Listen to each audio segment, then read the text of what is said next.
Okay, who should I take? Yeah. You take the switch, buddy? Yeah. Switch one or switch two? Two? Coming right.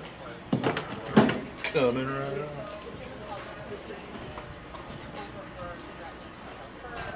What's your favorite Thanksgiving Day meal dish? Turkey. You look like a turkey. Fried turkey, smoked turkey, baked turkey. You do it, huh? He's, he never. He only has baked turkey. He's never had fried turkey. You ever had smoked turkey?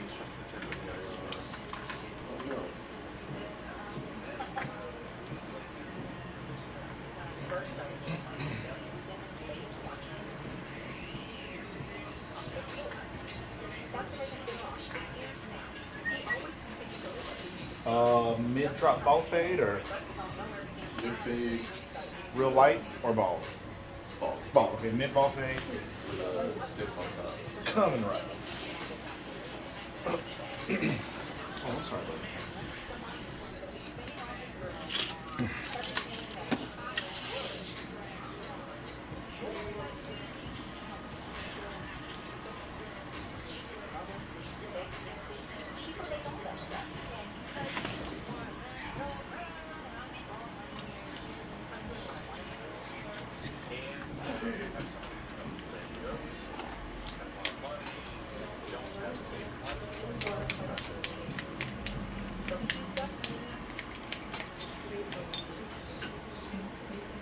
You guys hosting? Going to someone's house? Going to my uncle's. We host Christmas. Yeah. Can't do both. Can't do both. A lot of work. Right.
Oh yeah. You free today?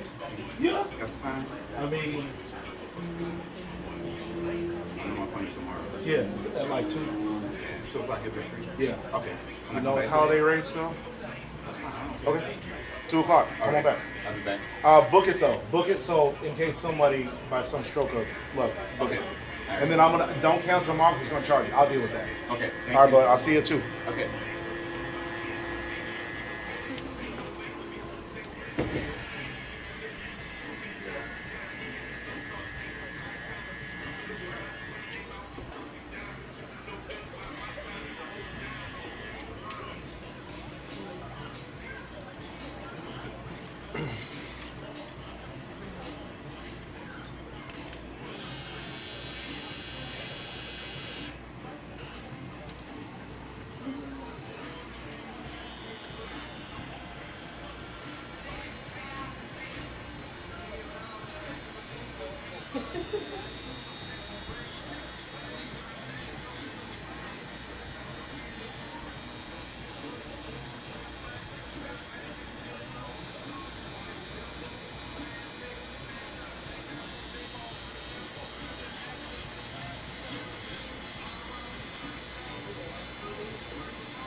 Does he get an edge up at all in the front, or leave him natural?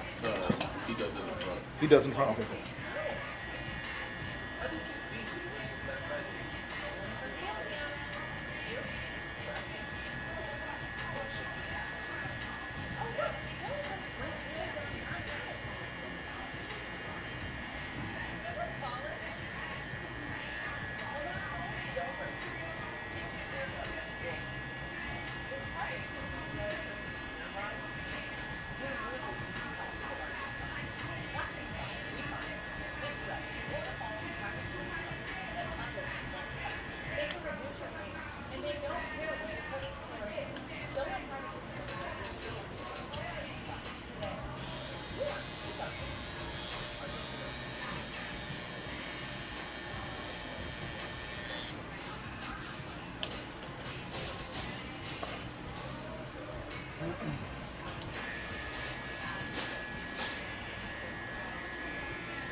Okay, you gotta shut this down. Can you close your eyes?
What do you say?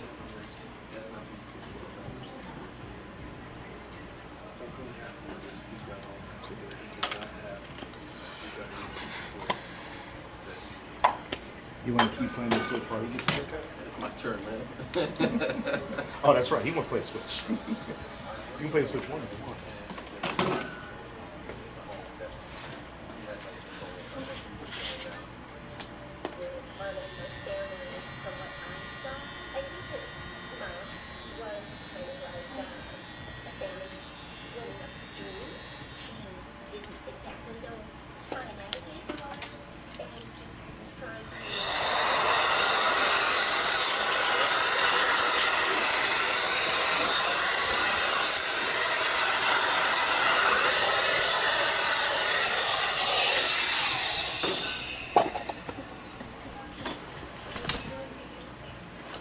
All right, you get in there. And the controls over to your pops. Let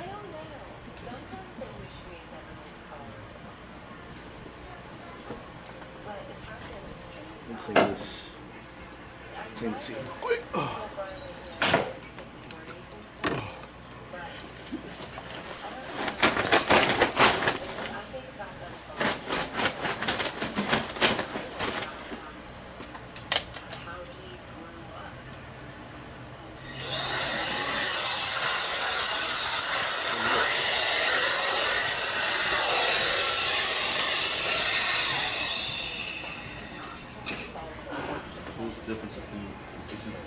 Bigger screen, better graphics, faster processor, better battery life. I don't. So the only games I played, Mario Golf, Mario Kart, and I think there might have been a third game, but I never played Fortnite. I never. I don't. I'm sure there was one more game I played, but I haven't played. I've only played Mario Kart. I've only played Mario Kart on this one, so I haven't done Mario Golf or any of the other games I used to play. But you know, same with phones, same with just electronics. The gimmick, they find a way to make you think that this one's better than the last one, or they find ways to make it marginally better. Whether it's battery life or the interface looks smoother, but I don't know that it's actually that much better.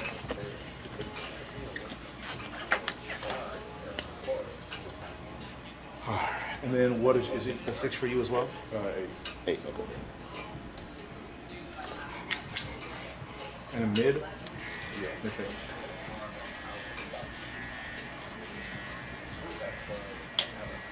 And am I supposed to go with the grain or against it? I'm not kidding.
What do you normally play on Switch?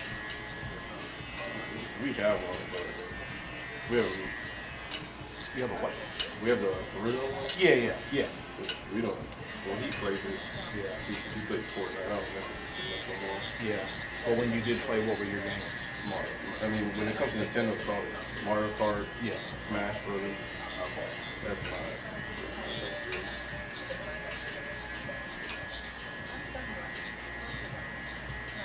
Things like when I try multiplayer with, man, there's some people that go, this is all they play. Yeah. You're like, why am I even here? Yeah, I used to play online, and then they put a paywall up. What? Yeah, they put it because there was already a paywall. Then they added another barrier, which put the original paywall. Now instead of because it used to be like Nintendo Online or something that you needed, and now it's like an additional dollar amount that you need to be able to play interactively online. Which I'm like, so what am I paying $10 a month or whatever that amount was before? Now that no longer includes you being able to play online. Did I pay for it for him? Yeah. Like people pay Fortnite with cousins and stuff. Yeah. But I don't think that one has a paywall. Well, all I know is I used to be able to play Mario Kart online for the same whatever amount I'm paying a month or a year. It used to come with it, and then after I bought the Switch 2, I logged in with the same account information, and I was no longer able to access online with the Switch. One of our people hacked them. You say one of your people hacked them? They wonder why people were hacking. Oh, right, of course. Yeah.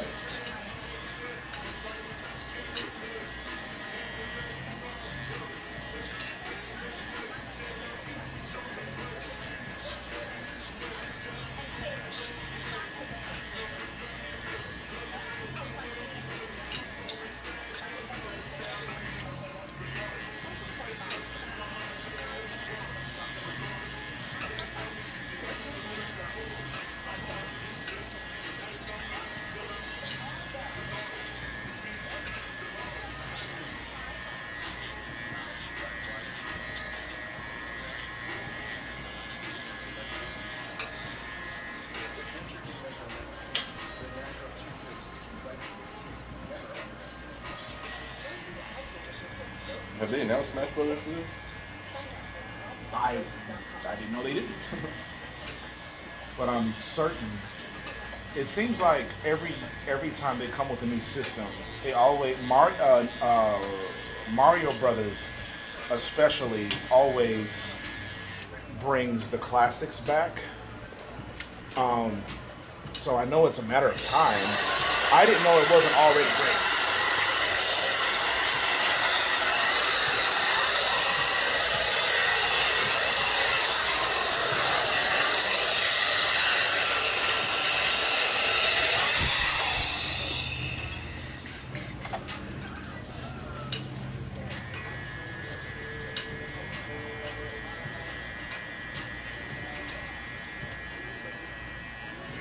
When you get done with whatever you're doing, see if you can go online. Because whatever I currently have is no longer valid for online play.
It's showing one, What's that? only showing like one type of membership or two, like a family pack.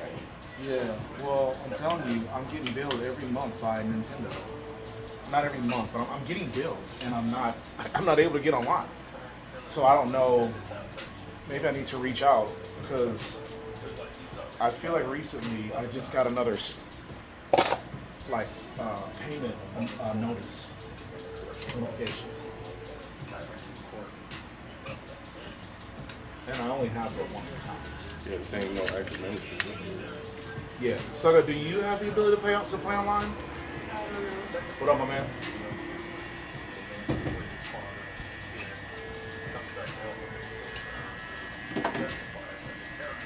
Can you try? It's not like right now important.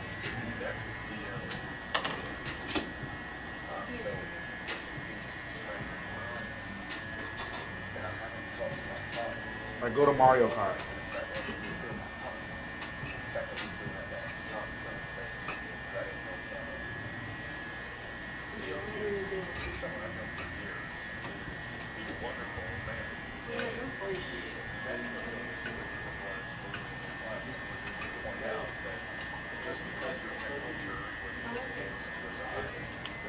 How light on the bottom? Is it low here or a little bit low?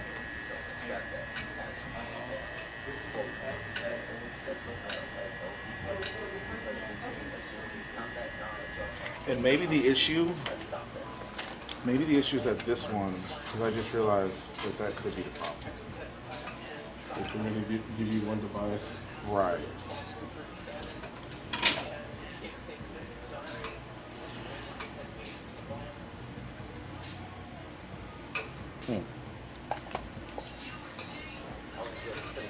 But how do I take a device off? You think be able to use both? It's the same account. You say what?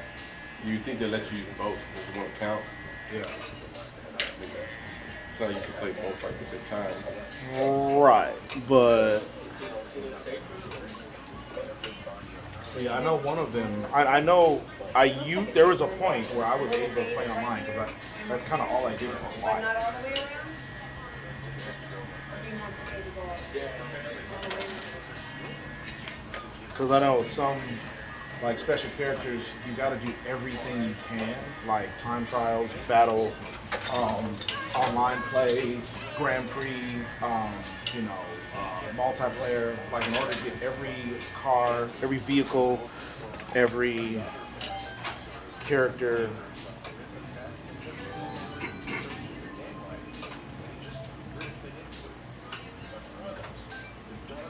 Interesting. All right. Yeah, we'll get there.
second one. Recycled mat. Yeah. So they, from what I observed, they recycle them, but they make addendums to them. Like, I recognize that. I forget which Mario Kart that was. Yeah.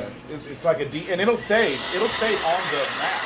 It'll say like Rainbow World N64 or whatever. At least one of the games, whether it was this Switch or the last Switch, it used to say like DS Rainbow Row or whatever. I forget which one. That one was real familiar. Yeah. It was one of the Game Boys. Yeah.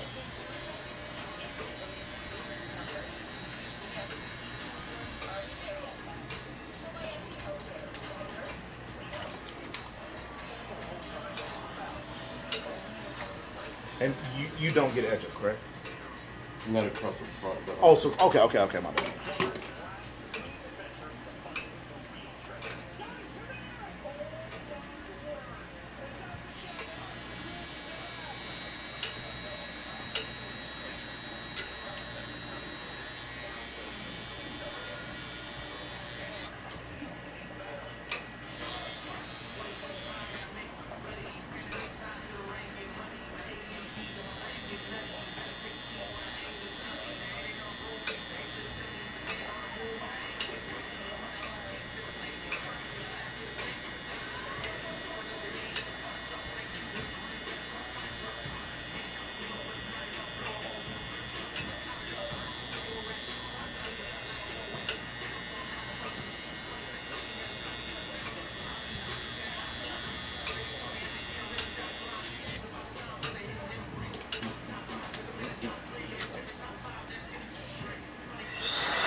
Do I do this part too, or just what I have?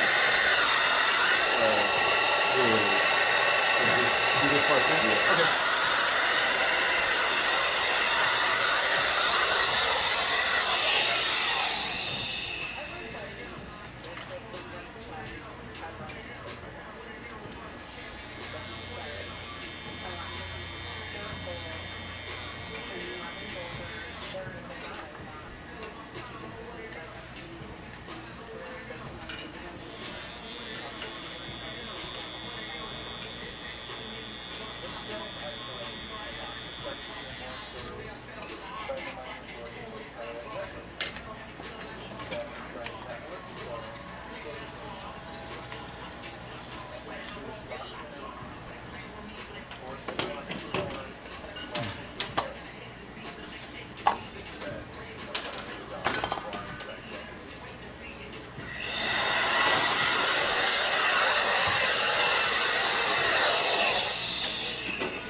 Alright, so since you were playing the Mario Kart, take me as a kid because So let me see that I price that. Have you ever seen those social media barbers that they'll do a skit and the client will be like, how much you charge? And they'll be like 50. And they'll be like, oh, how much for a kid? And they'll be like 30. And then he's like, okay, I want a kid cut. And so then they cut to the barber cutting the guy's hair, and he's got a kid cape on, and he's like moving his head, and he has a lollipop. That's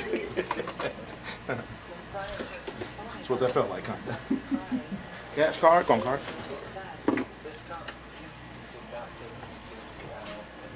All right, you didn't respond to my text, but you text me. I did respond. Okay. I said, see you tomorrow.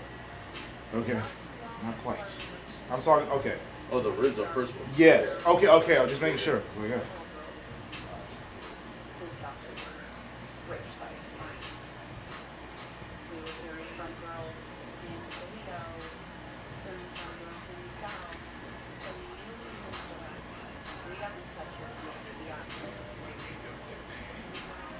Of course, today's a bit don't work.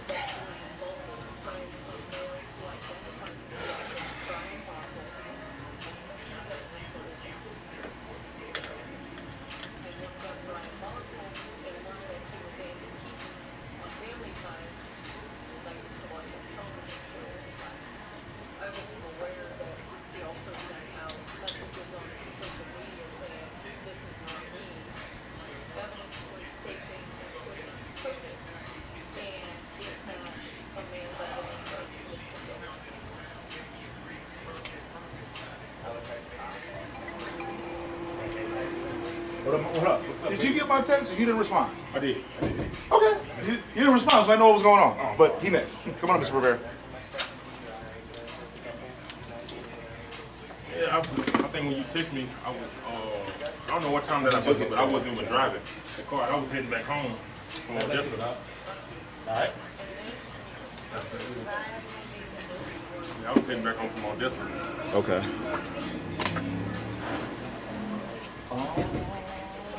Are you early?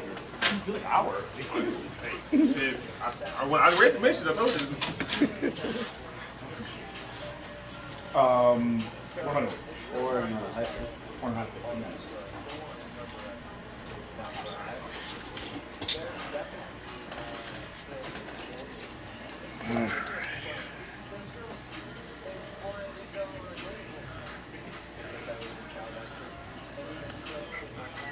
How late you working today?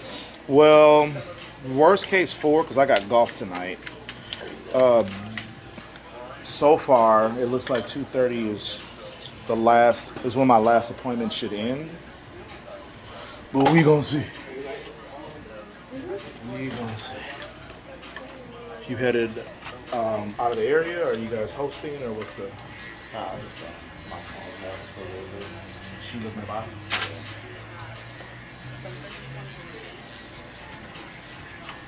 Yep.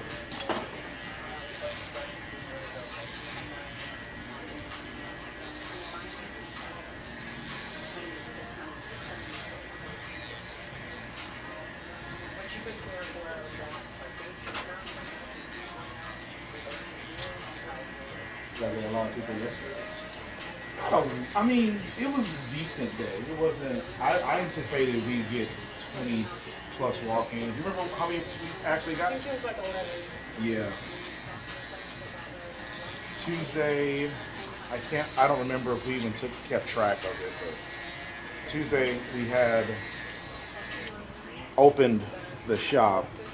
We did a team builder that Tuesday night, but from like noon to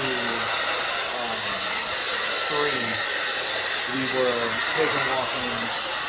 And so we got a handful that day. And then, yeah, yesterday. Plus, I would say probably in total, we probably had 15 because I had a bunch of clients a handful of clients that came in as well. They were just walking.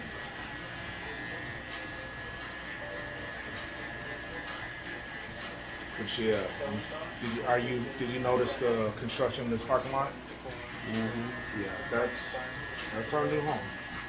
Is it? Yeah, that's what we moved.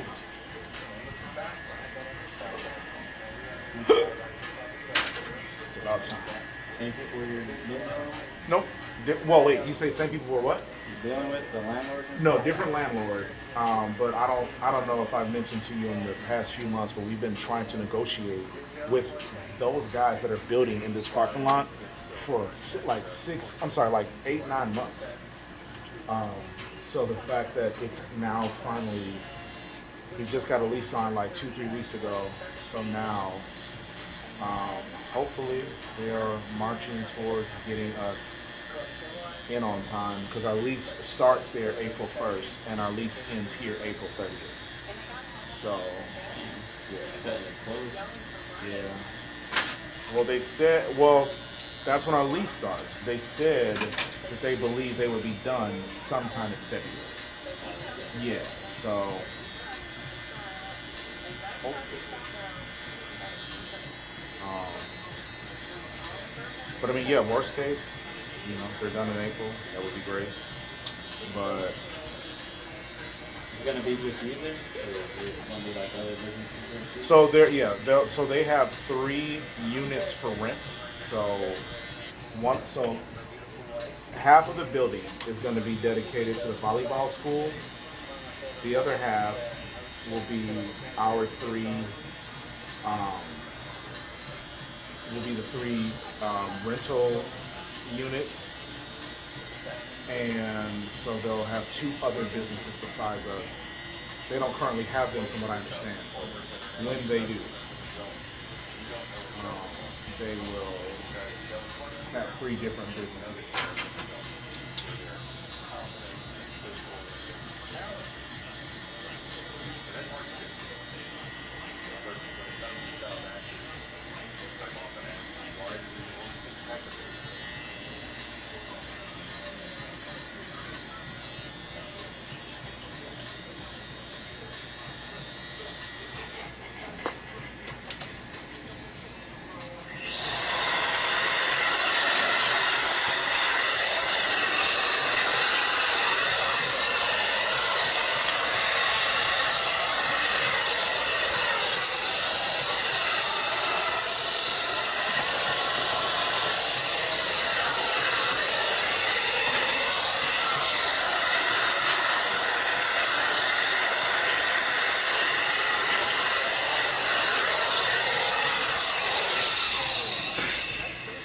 moving, you're gonna be able to.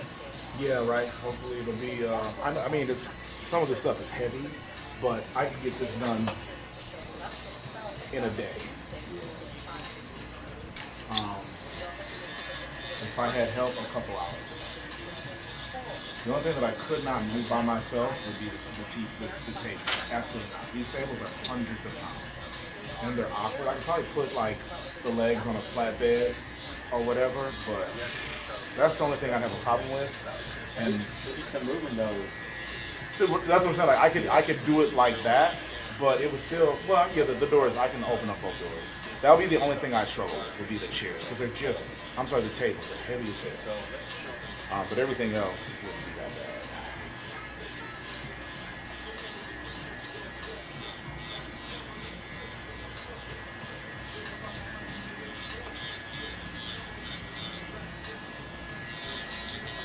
Like it's gonna suck to dismount the TVs and take them down, but it'll be doable.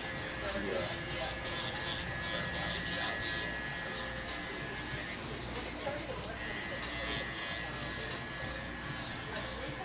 The people you're renting from now, they know you're moving over there? Yeah, we let them know. I bet they care. You say what? Sounds like they care. I don't think so.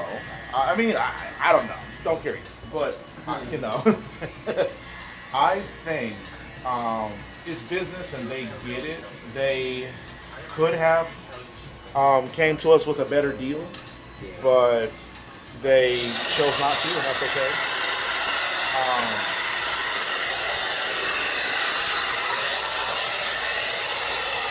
So, yeah, no love lost.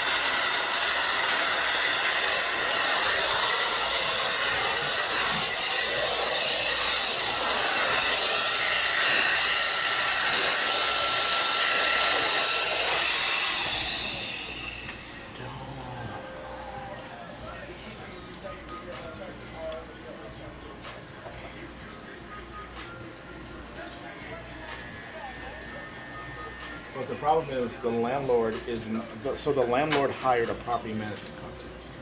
The property management company doesn't necessarily care about things like that. They care about occupancy and maximizing the landlord's earning potential, basically. So if they were to offer us a subprime or like a below market deal, they run the risk of upsetting their boss, the landlord, the owner, which could probably have greater consequences. So I don't think they feel that.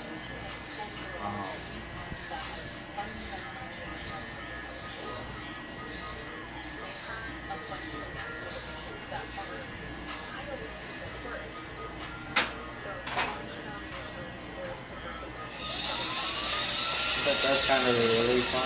Get that over with. It is. It's still something that I'm gonna lose sleep over until we're in the building, because it's not done yet, right? Like there's still several things that need to get done before everything, before my stress is put to rest. I've got to move the sign. Obviously, you've got to move the actual stuff inside the building. I haven't laid eyes on what it's going to look like yet. I've seen a blueprint, but a blueprint is just lines and numbers on a piece of paper. Until we actually see the space is going to be wider than what we have, and it's going to be more shallow. So this is 24 by 75.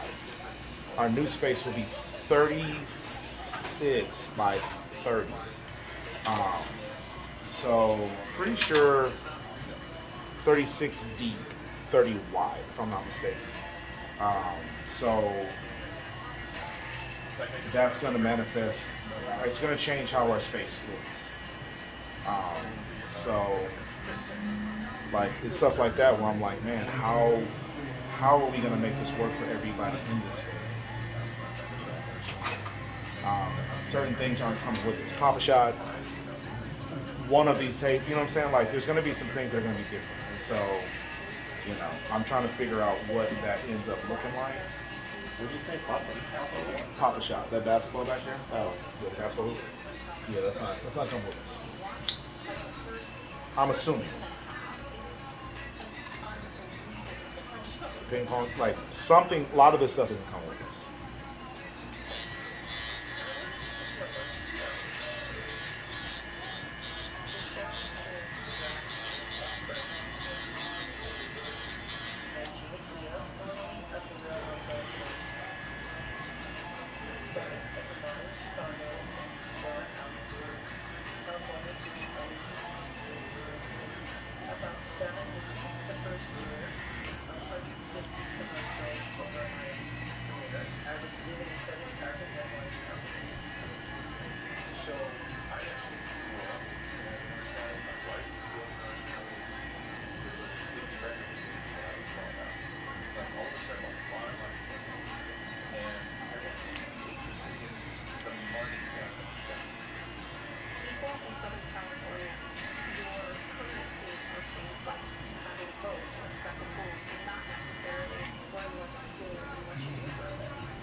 What about you? Everything all right? I'm not starting to wind down or work, but Yeah. Does that ever get stressful when it's like less work on you? oh, no, it's part of it. What up, Trader? Why you said that? Got OU on, man. What's going on, man?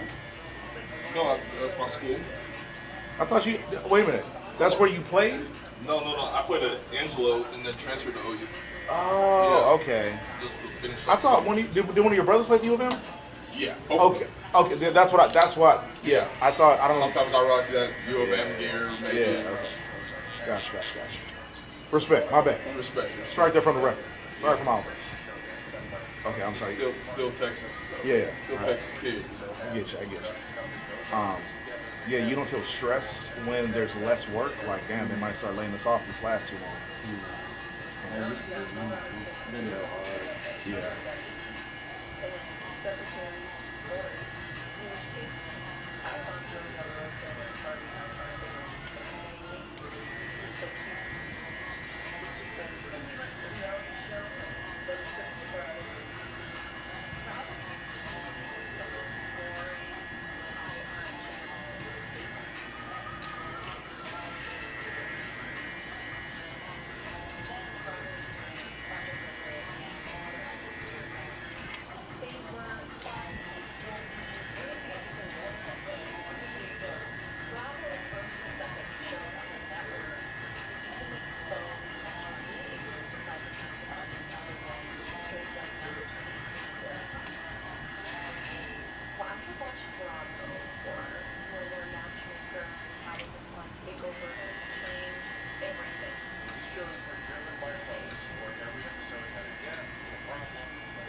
Hey, thank you, buddy.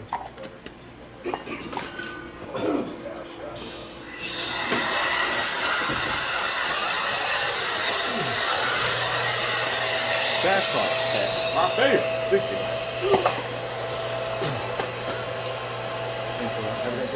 Thank you. That's so weird. Thank you. All right, bud. Prince Ekpe. I don't say your last name. Ekpe. Hey, who? Ekpe. Yeah, what was that? You got it. You got it. I said Ekpe, but it's Ekpe. Yeah. Gotcha. Yeah. What's going on? Man, I'm trying to get like y'all, man. Happy Thanksgiving. Get like us. Yeah. I'm at work. I'm about to Everybody's living in the ghetto. I'm still paying bills while you're here. Right. But obviously your bills are easier paid than mine are because I'm the one working. Oh my God, I don't know. Paying money while we make it. Yeah, yeah. I don't know. I wish I could put my feet up and not think about nothing on Thanksgiving. I got to figure out how to get these bills paid. One bad day away from an OnlyFans account, man. You gotta watch your mouth. I'm trying to get like y'all. Trying to get like y'all, man. Keep me off the internet, man. Might as well just go to the spa and get my feet cleaned and sunbattle with pants. Right. They making money off of feet. Man, look, listen. I'm so broke, every part of my anatomy is available for the internet at this point. Imagine, I can't even joke about it. Because people would be like, really? Yeah. Oh, really? Yeah. What's your OF handle? What do they call you on the OnlyFans? What's the contact tonight? Help! Help! Oh. Boy, have time changed. Yeah. Are y'all hosting? Y'all going to someone's house?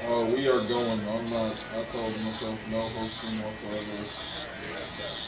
That's a good thing to tell yourself. Yeah, I get a year off. Usually I go to Dallas to my parents, but with the newborn in 3 months, I was like, I'm not doing that drive. Congrats to that. I meant to Yeah. ask. It's all good. Happy, healthy, everything going? Yeah. I'm my least favorite. You say least favorite? Right.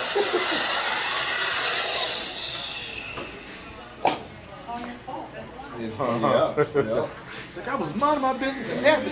Yeah. You pulled me down. You pull me down here. You don't change me fast enough. You don't feed me fast enough. So, yeah, I'm going to my cousin's, the one that comes here now. Yeah. I told him I was at his house earlier dropping off. Who, Ike? Yeah. Oh, okay, okay. Drop I didn't off. realize that was your cousin. Yeah, I thought it was just your boy. Okay. No, we're both from the same, like, hometown village in Nigeria. Yeah, okay. To the point where, like, we are blood related, It's just but we further can't. along. Yeah, so Yeah. far down the line, but we can't. Like, our kids can't marry. Yeah. Yeah. Gotcha. So, I was just at his house and he was like, man, I was like, yeah, I gotta get a cut today at Shawn's. And he's like, bro, Shawn is so, like, the way he was putting it, he's like, I figured it out. It's a skill. And I was telling him about, like, who I used to go to. I used to go to this Hispanic dude down in Houston. Yeah. And that guy just started, I don't know if he went to jail or something, I don't know. He just disappeared Yeah, for a things while. changed. Yeah. Yeah, I remember you said it, and then he hit you up out of nowhere. Yeah. Yeah, I remember that. Yeah. He left the shop he was at Yeah. because I don't know what he was complaining about, but he was good. Yeah. But I was telling Ike, man, that's an hour and 15 cut. Yeah. Hour and 15 minute. Hour and 30 minute cut. Yeah. Like that's how long he took to cut. And it was nice, but it was just like, bro, I can't. Juice ain't worth the squeeze. Yeah. Yeah. And he left that shop. He left that shop, went to another place, like off of I-45. Only time I could really do that was during the week. So I would leave work, go there. Then all of a sudden it just stopped. Like, couldn't get a hold of him.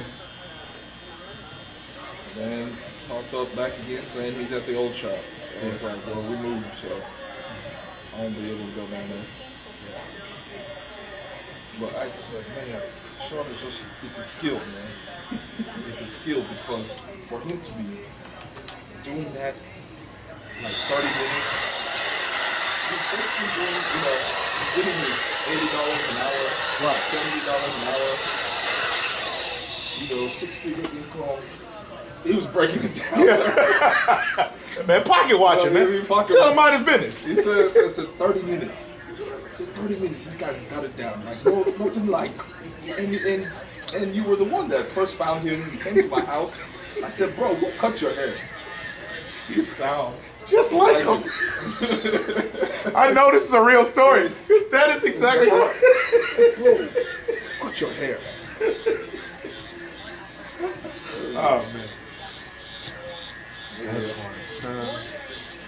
was like, I've been telling you to go to him. I don't know why you're taking your son to. And now and that was before he even had his third kid, which is another boy. Right. Yeah. And he was taking them somewhere, and not only was it like 30 minutes away, then it was, they were charging him, I think 60 or something a head.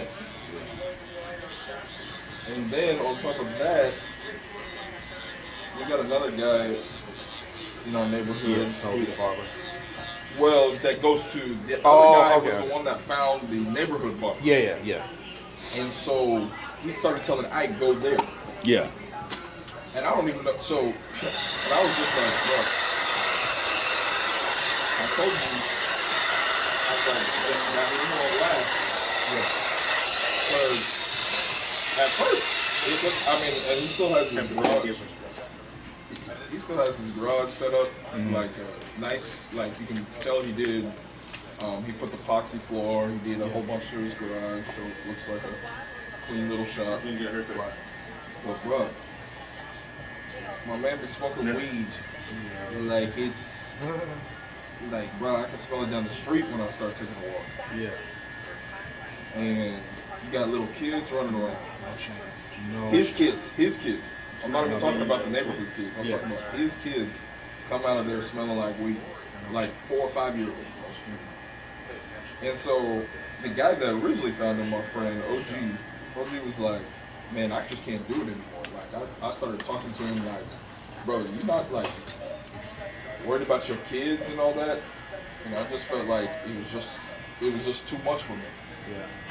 So OG, I think, stopped going to him. Maybe he still does, but he told Ike to go to him. So Ike went a couple times. And then one of Ike's friends came into town from Cali and was like, hey, where can I get a cut? And he was like, oh, just go to this guy. Like, I guess he was at Ike's house. He's like, oh, just go to this guy's house. I'll let him know that you're coming. Yeah. Went over there. I don't know the full story, but all I know is the gun was pulled out. Oh my God! Yeah. The barber pulled the gun, or Barber pulled the nah, gun. bro, that's insane. I don't know the full story details. Next time you see Ike, you ask him about it. Yeah. And I don't think it was like things were getting heated and violent, but it was like one of pulled a those. gun. But it was one of those things like the way they were just talking to each other. He just kind of pulled it out, just like Let you know how you yeah, got yeah, on. type thing. And Ike was like, nah, I'm done. That's bad. That's so bad. Yeah. That's so bad. My neighbor across the street one time, she came out and she was like, did you hear the car got stolen down there? And I was like, it has to be from that house. Yeah. Huh. I'm telling you. The environment is so important, bro. I'm telling you. It's so important. It's so important. You don't want no ancillary stuff, especially when you got kids and Yeah. significant others. Like, bro, you don't want nobody catching strays. Yeah. My coworker Matt was just telling me a week or two ago that a shop he used to work at in San Antonio, somebody saw a client that, like, it was a client that had beef with some other random person outside. Outside, yeah. And apparently he walked by, saw the dude getting a haircut, and then, you know, a little while later came back and shot up the whole barbershop. It's like, dog, I don't, like, yes. Apparently it was all over the news. I don't remember that story. Wow. But it's like, that is why for me, who we bring in this space is super, it's important that people understand this is not the place for that. Yeah. Like, I got businessmen and women. I got very important children in here. Like, I don't want anybody to worry about the environment. And although you can't control everything, you can certainly do your best. Nope. So yeah, no, you lost me at pull a gun, or wanted you to know he had one. Like, It was more of that. Yeah. I want you to know that I have one, This not ain't like I'm that. pulling it on you. But, yeah, this ain't. That. But that I was just no way. like, Ain't wow. No.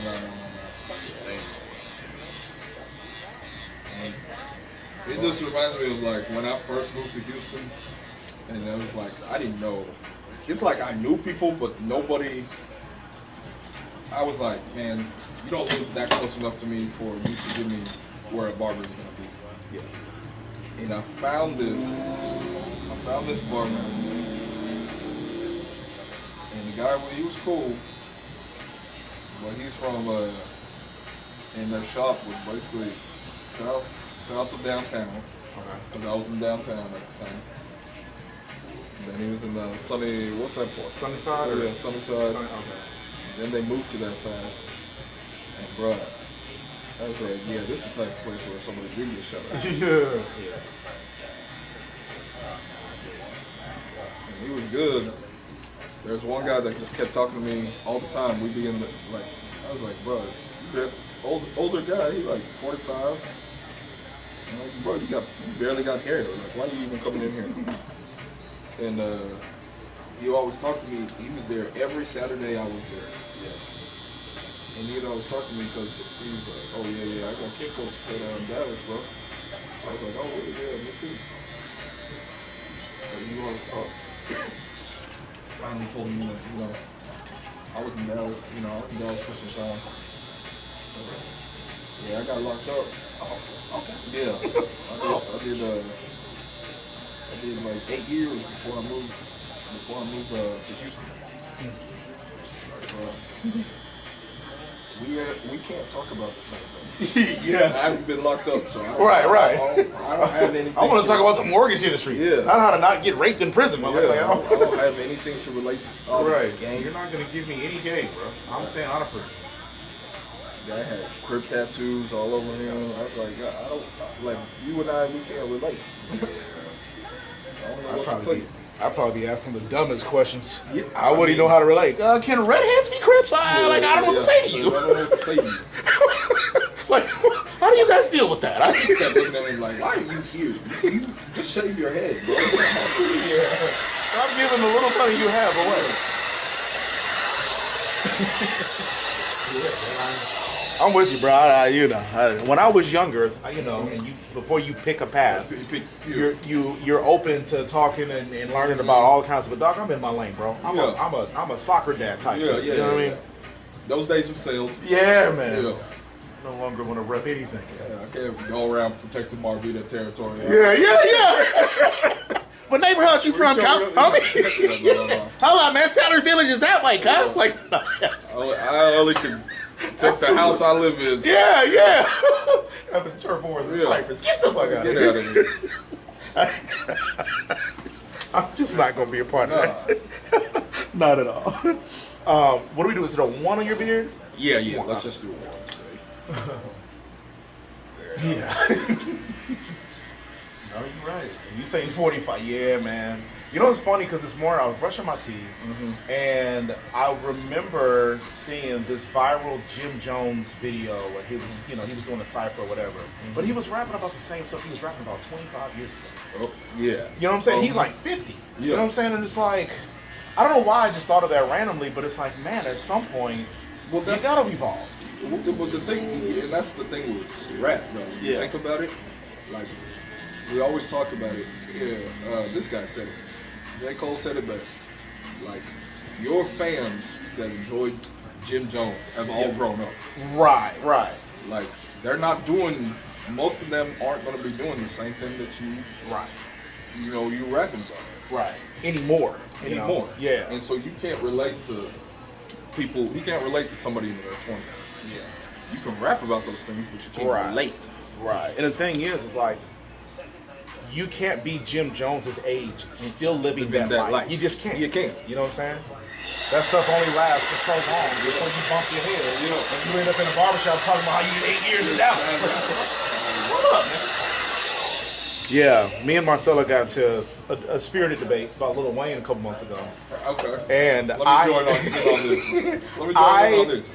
I agree with her, but in the moment, I understood. So I understood what you're saying from the jump, but the point I was making is the music that we were listening to at the time was from 20 years ago. Yes. And she was just taking exception to how disgusting and repulsive he is today. And like Lil Wayne is different than Jay-Z. Jay-Z has evolved. Jay-Z is not rapping about, entrepreneurship, passing on legacy to his children. Nas has grown, and he's rapping about more sophisticated topics, right? Whereas like Lil Wayne, to this day, is still rapping about the same stuff he's been rapping about the entire time we've known who he was. Right. And so, ultimately, she was right. I was just making a point that the music we were listening to was from, 20 years ago anyway. It was a part of that era. That time in his life also, right? Because 20 years ago, he was 25. Yeah. And that was somewhat appropriate, because he's had too much affluence since the age of 13 to be rapping about the things he raps about. But he wouldn't have the affluence if he wasn't rapping about the things he raps about. Yes. But neither would Jay-Z in that time, and now Jay-Z's a billionaire. Neither would Nas in that time, and now he's a well-off recording artist that has worldwide recognition. But I don't know. It's, I'm sorry. Like, just think about it. All these new rappers,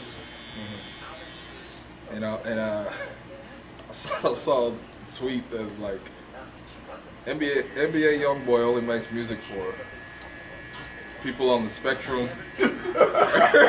Like, they were showing the actual concert, and they were like, these are people on the spectrum, and it's like they were talking. You young. I can tell you young. you listening? You popped up. You young. You listening? Give it 10 years. He's like, oh, wait a minute, shots fired.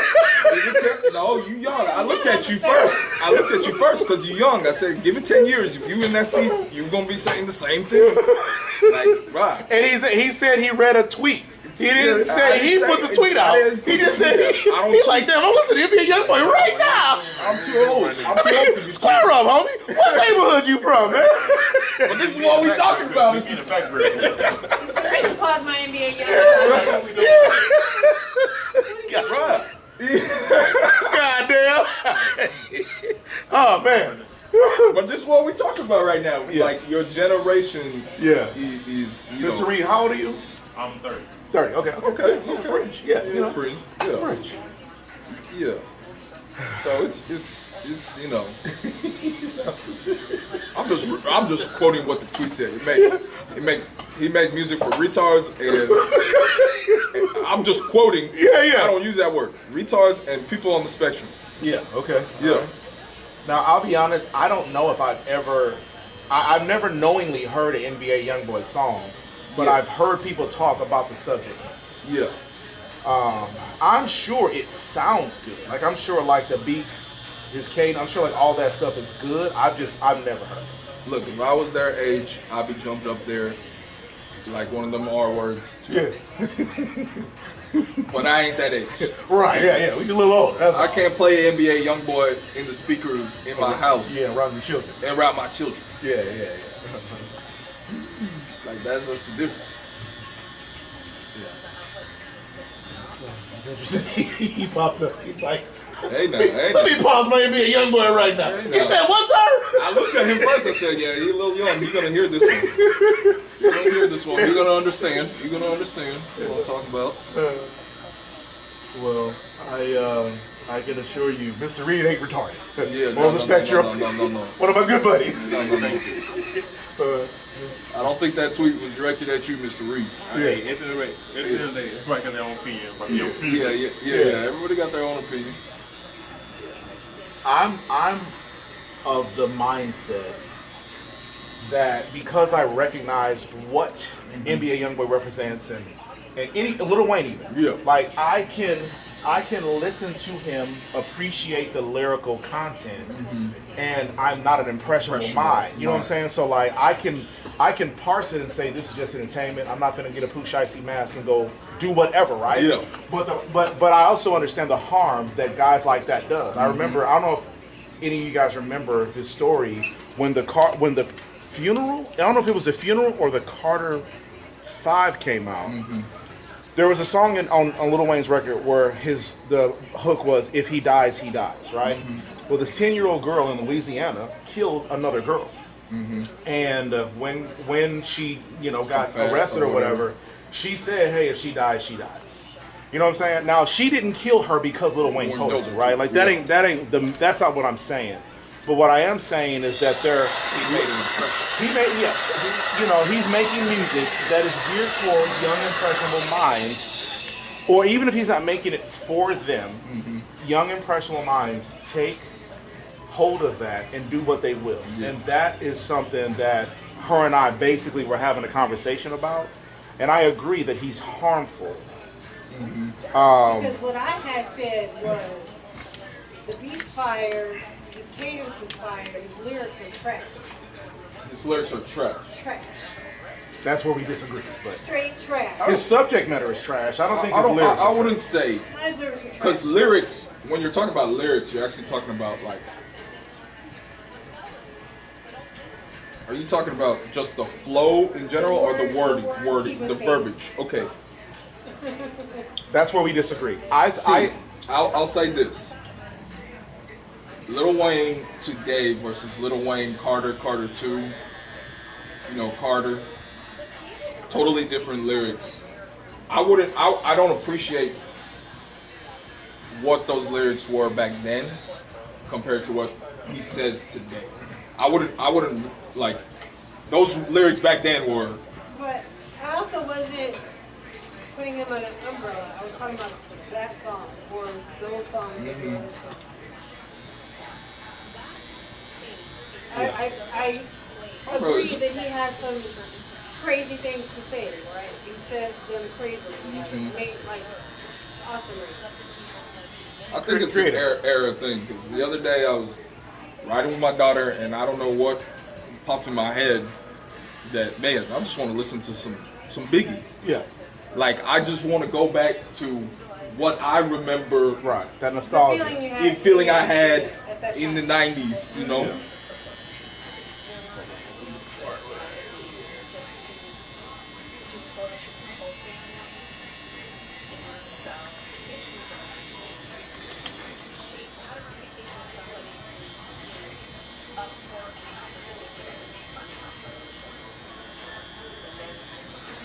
Mr. Reed, you know this song that's playing right now? He's too busy Motivation. listening to NBA Youngboy. Motivation. To this outside. I'm actually just on my TikTok right now.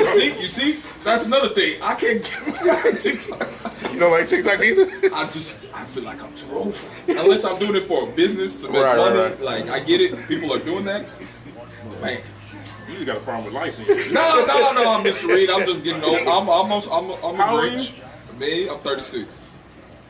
I'm 30. Yes, you know what? He's like, I don't get it. You don't get it? So this song came out when I was like middle school. I'm pretty sure I was in college when this song came out. But I mean, I got you about 8 years, so that kind Yeah. of fits. Cool. You good? Yeah, that kind of fits, right? 8 years. Did you just turn 36? Yeah. Yeah. He make me sound like he about 67. Nah. I'm just older, man. You know, Get off my lawn! I'm almost about that point. Just get off my lawn for it. Yeah. I done love everybody, man. I want everybody to have a great Thanksgiving, and I listen. NBA Youngboy included, man. Look, I might go listen to some NBA Youngboy just to know. it depends what type of song you. So you gotta look at it. Yeah, his fan base, his crowd is different. He ain't number 25. So he made a lot of his songs like he was doing at his concert was, when he was 16, 17. Yeah. But now like since he got released, like I can literally put you on just some pain songs that pretty much can relate to my situation. So I listen to stuff like that, man. His gun violence stuff, I don't really take too much mind that, but when he really spitting, I listen to that. Yeah, I think where I was going with lyrics and Like those people is like age-wise when you age out of. Yeah. I'm talking about not even us. I'm talking about artists themselves. Like because we were talking about the Jim Jones thing. Yeah. I can like tell you how long can he sustain that and still subject matter. And that subject Right. matter Yeah. and still be having the crowd he's fooling. Although he's still a baby. although I'm older, He's young. You know what I'm saying? I'm So he not, still got that, so you still don't know. you know, there's some other artists you would say, okay, Right. like J. Cole said, you're gonna lose your fan base. right? because When if you're riding trends, and so so in a situation like that, I ain't gonna cut you off. no, please, this you don't have to. He has literally like a cult fan base, like a so He's a good one to use in this situation because he has that fan base. Yeah. Exactly. So I'm like, And the he's fact that also he rapping. been I'm sorry, my bad. You got it. My bad. Go The ahead. fact that he been on house arrest for so long, and he just came off on tour, and he pulled in 75 billion. Like that's his fans. Like and his situation is a lot different than other people, but they already trying to relate him to not lyric wise as far as Tupac, but as far as influence. That's why he looking like this. And so everybody had their own different standpoint on him, but Ooh, that's tough. When you throw a Tupac in there, Yeah, I'll say this. Time has changed. Yeah, for sure. Yeah. As the older guy in this conversation, I will say this: every young person goes through stages in life where their values change. And I think when NBA YoungBoy came to our purview, he was a YN. He was nothing mattered. He was rapping about homicide. He was rapping about gang and you know what I'm saying? And I think when people talk about, especially older people, when they talk about NBA YoungBoy without doing any research and knowing his story, they only associate him with who he was. And it's so when you tell me as a 44-year-old that Tupac died on my birthday, that this nigga is this generation's Tupac, I'm like, where? But I can imagine that for y'all. For y'all, I makes yeah. sense. Because I also believe that when we were younger, when we were YNs, you know what I'm saying? When that was, there were, you know, Tupac telling somebody that Tupac, no, he's actually a poet. It's like, wait a minute, and then they hear toss it up and like, this nigga's a poet. Yeah. I love the way you activate him to stick your ass out. Yeah. That's Shakespearean to you. You know what I'm saying? So like, I can appreciate that we didn't catch NBA YoungBoy at a time in our lives where we knew better. Or I'm sorry, we caught NBA YoungBoy at a time in our lives where we knew better. Yeah. Whereas you are still going through things that we've kind of been there, done that. I can assure you, he meant no offense to you. He was just talking about how, as we've gotten older, and we are closer to get off my lawn energy, right? Whereas you're like, nah, I get a dude like you're more open-minded, where we've like lived enough life, and you know he only got you about 6 years, and I got him by 8. You know, and I got him by 8. He's like, yeah, I'm about 56, man. No, I look like 56. No, I'm like, huh? no. Think about it though. It doesn't Wait, take a. Are we doing real low or wavelength? Because wavelength is 1, 0 is what we've done a couple times. I'm gonna do way. Better. I will start with that. I cash out you. I don't know if that cash out. Ooh. If you have to return it, just let me know and I'll cash out. All right, let me hold on.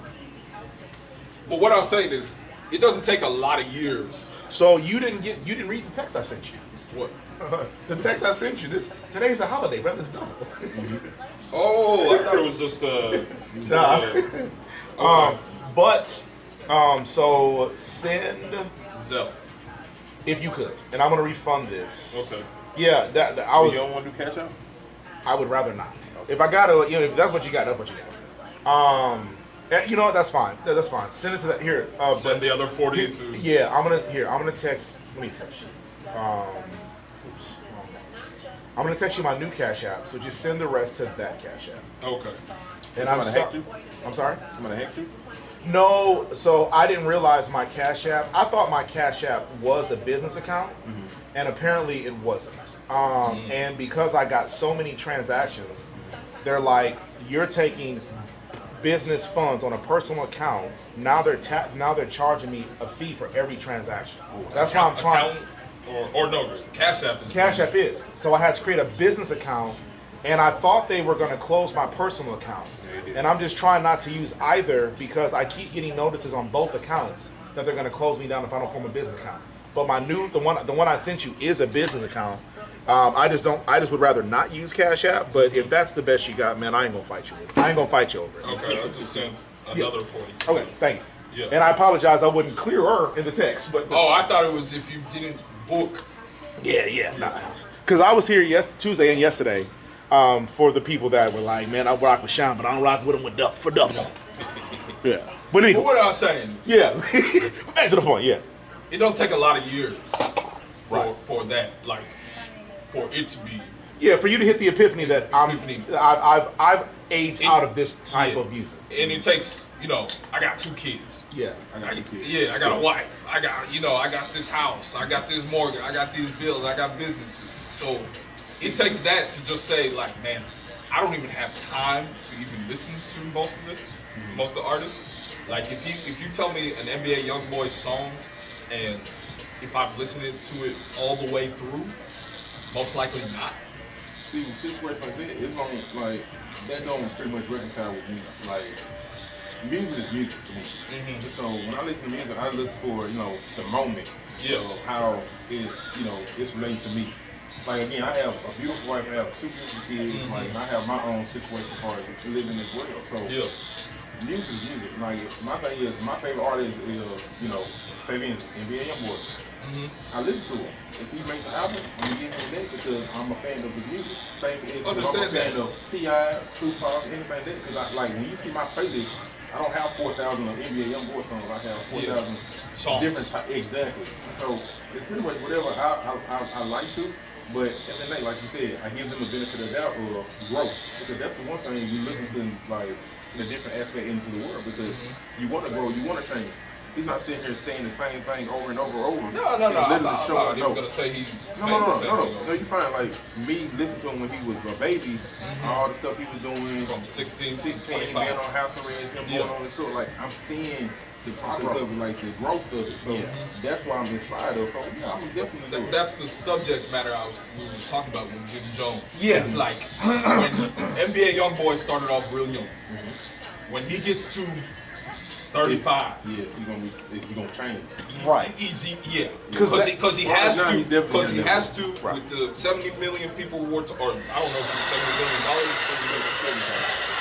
You talking about people or money? Okay. With how many people there for these concerts, right? When they get to 35, because there's always going to be somebody else, right, that comes up to it. So when they get to that age that have grown up with him, they most likely won't be listening to him as much. Because he won't be the messenger He won't be the messenger. Yeah. And that's what we were saying about. I don't know if you were paying attention when I said about Jim Jones. But I was talking about how Jim Jones. I'm part of the NBA conference. Yeah. Okay. I wish I was there. Yeah. So that's why I was trying to give you more context on why he said what he said. Because I was talking about how I saw a video of a guy talking about how he was disappointed in Jim Jones, the 50-plus-year-old man, still rapping like NBA YoungBoy. Oh, that was the issue. That was the issue. He's not going to relate. Yeah. Because the thing is, he's not going to relate to us. Right. Okay. You know, a 13-year-old kid trying to find his way isn't gonna listen.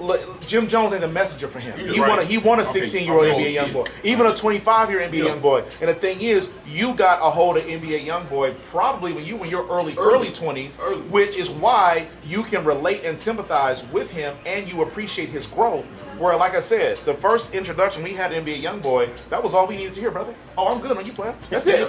I sure appreciate you, right? You know what I'm saying? So that's why he's. I'm talking, and really what I want to talk about is like artists that like that's the thing I think of mostly with rap and music.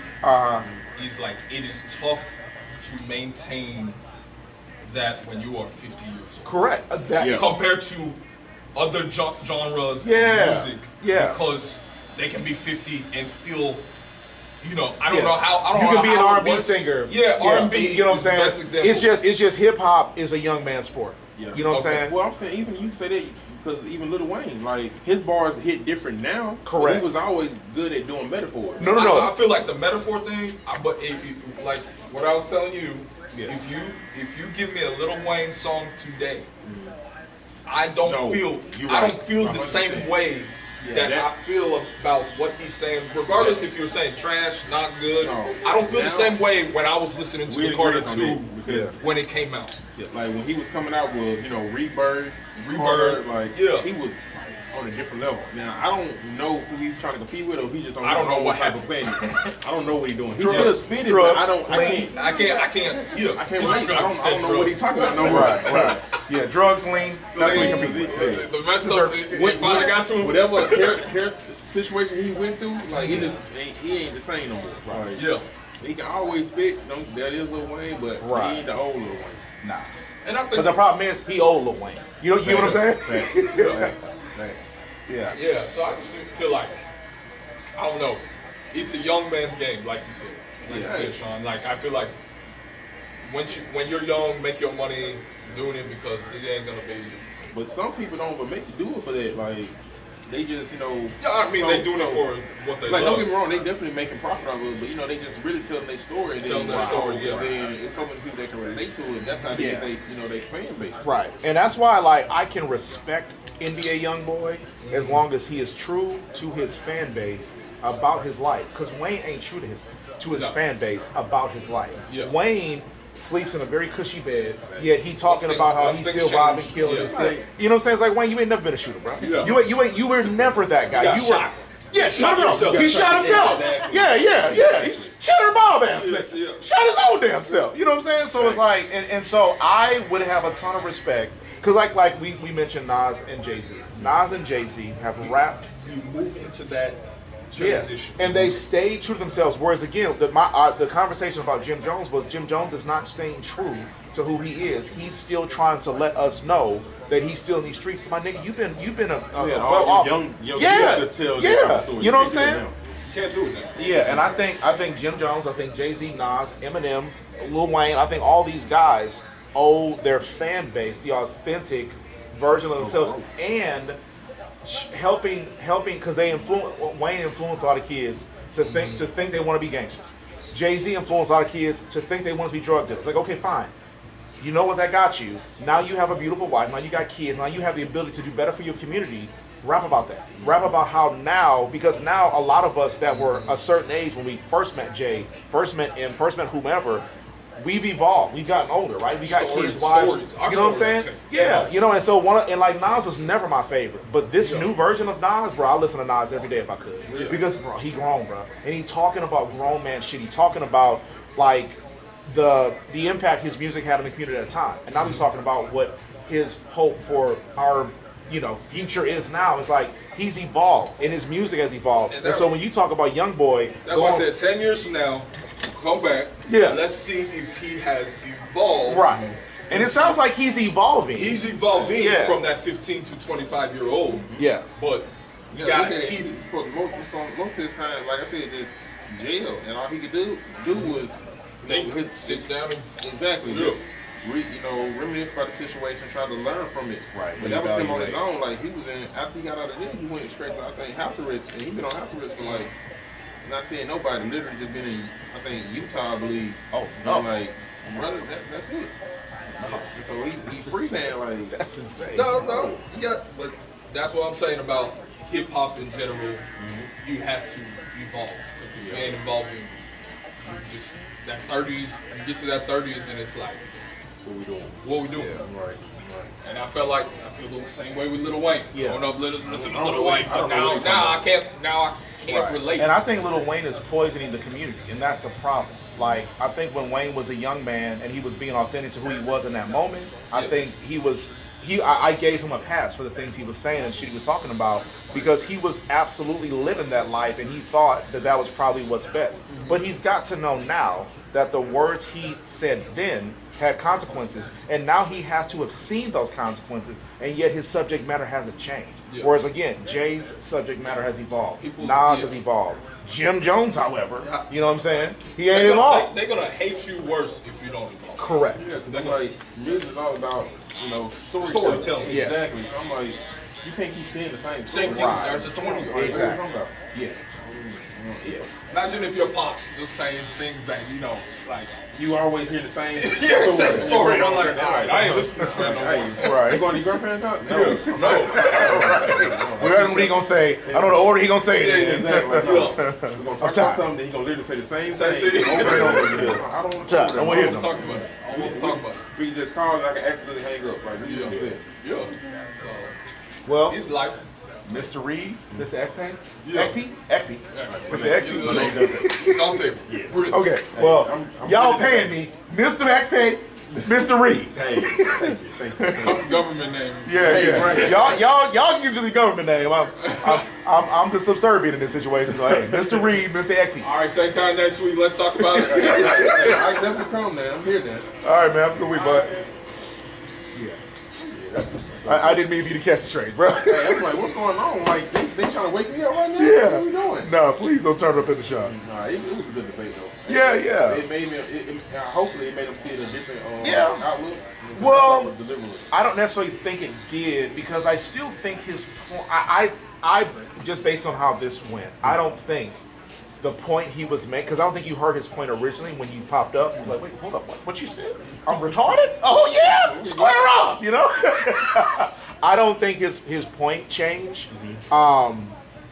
I still agree with what he's saying because he was just saying that's what the tweet said. Okay. He wasn't saying I think people that listen to NBA Youngboy. He was just saying because I told him about the video I saw about Jim Jones. He was like, "Yeah, it's funny you say that because I saw a tweet where they said only people that listen to NBA Youngboy are special needs people or whatever." That's what I woke up. Yeah. Wait. Yeah. But yeah, but you know, you given. I do think because like I didn't know that about NBA Youngboy. I just thought he was a very what's the word? A very dangerous. Yeah. Not because of his violent proclivities, not because of whatever he went to jail for, but because the message that he's permeating to the community of young black men and women, well, of young people, because young black men and women ain't the only one listening to NBA Youngboy. But I think we the ones that see him and see ourselves in him, and he inspires us a little bit more. And I think that at some point, he either realized that or is going to realize that, and hopefully his music will evolve as he realizes, man, I'm trying to own businesses. I'm trying to uplift my community. I'm trying to, you know, whatever. And he can be like Lil Wayne. He can decide to keep saying the same shit over and over again. I just think he'll fade into non-relevance sooner if he does.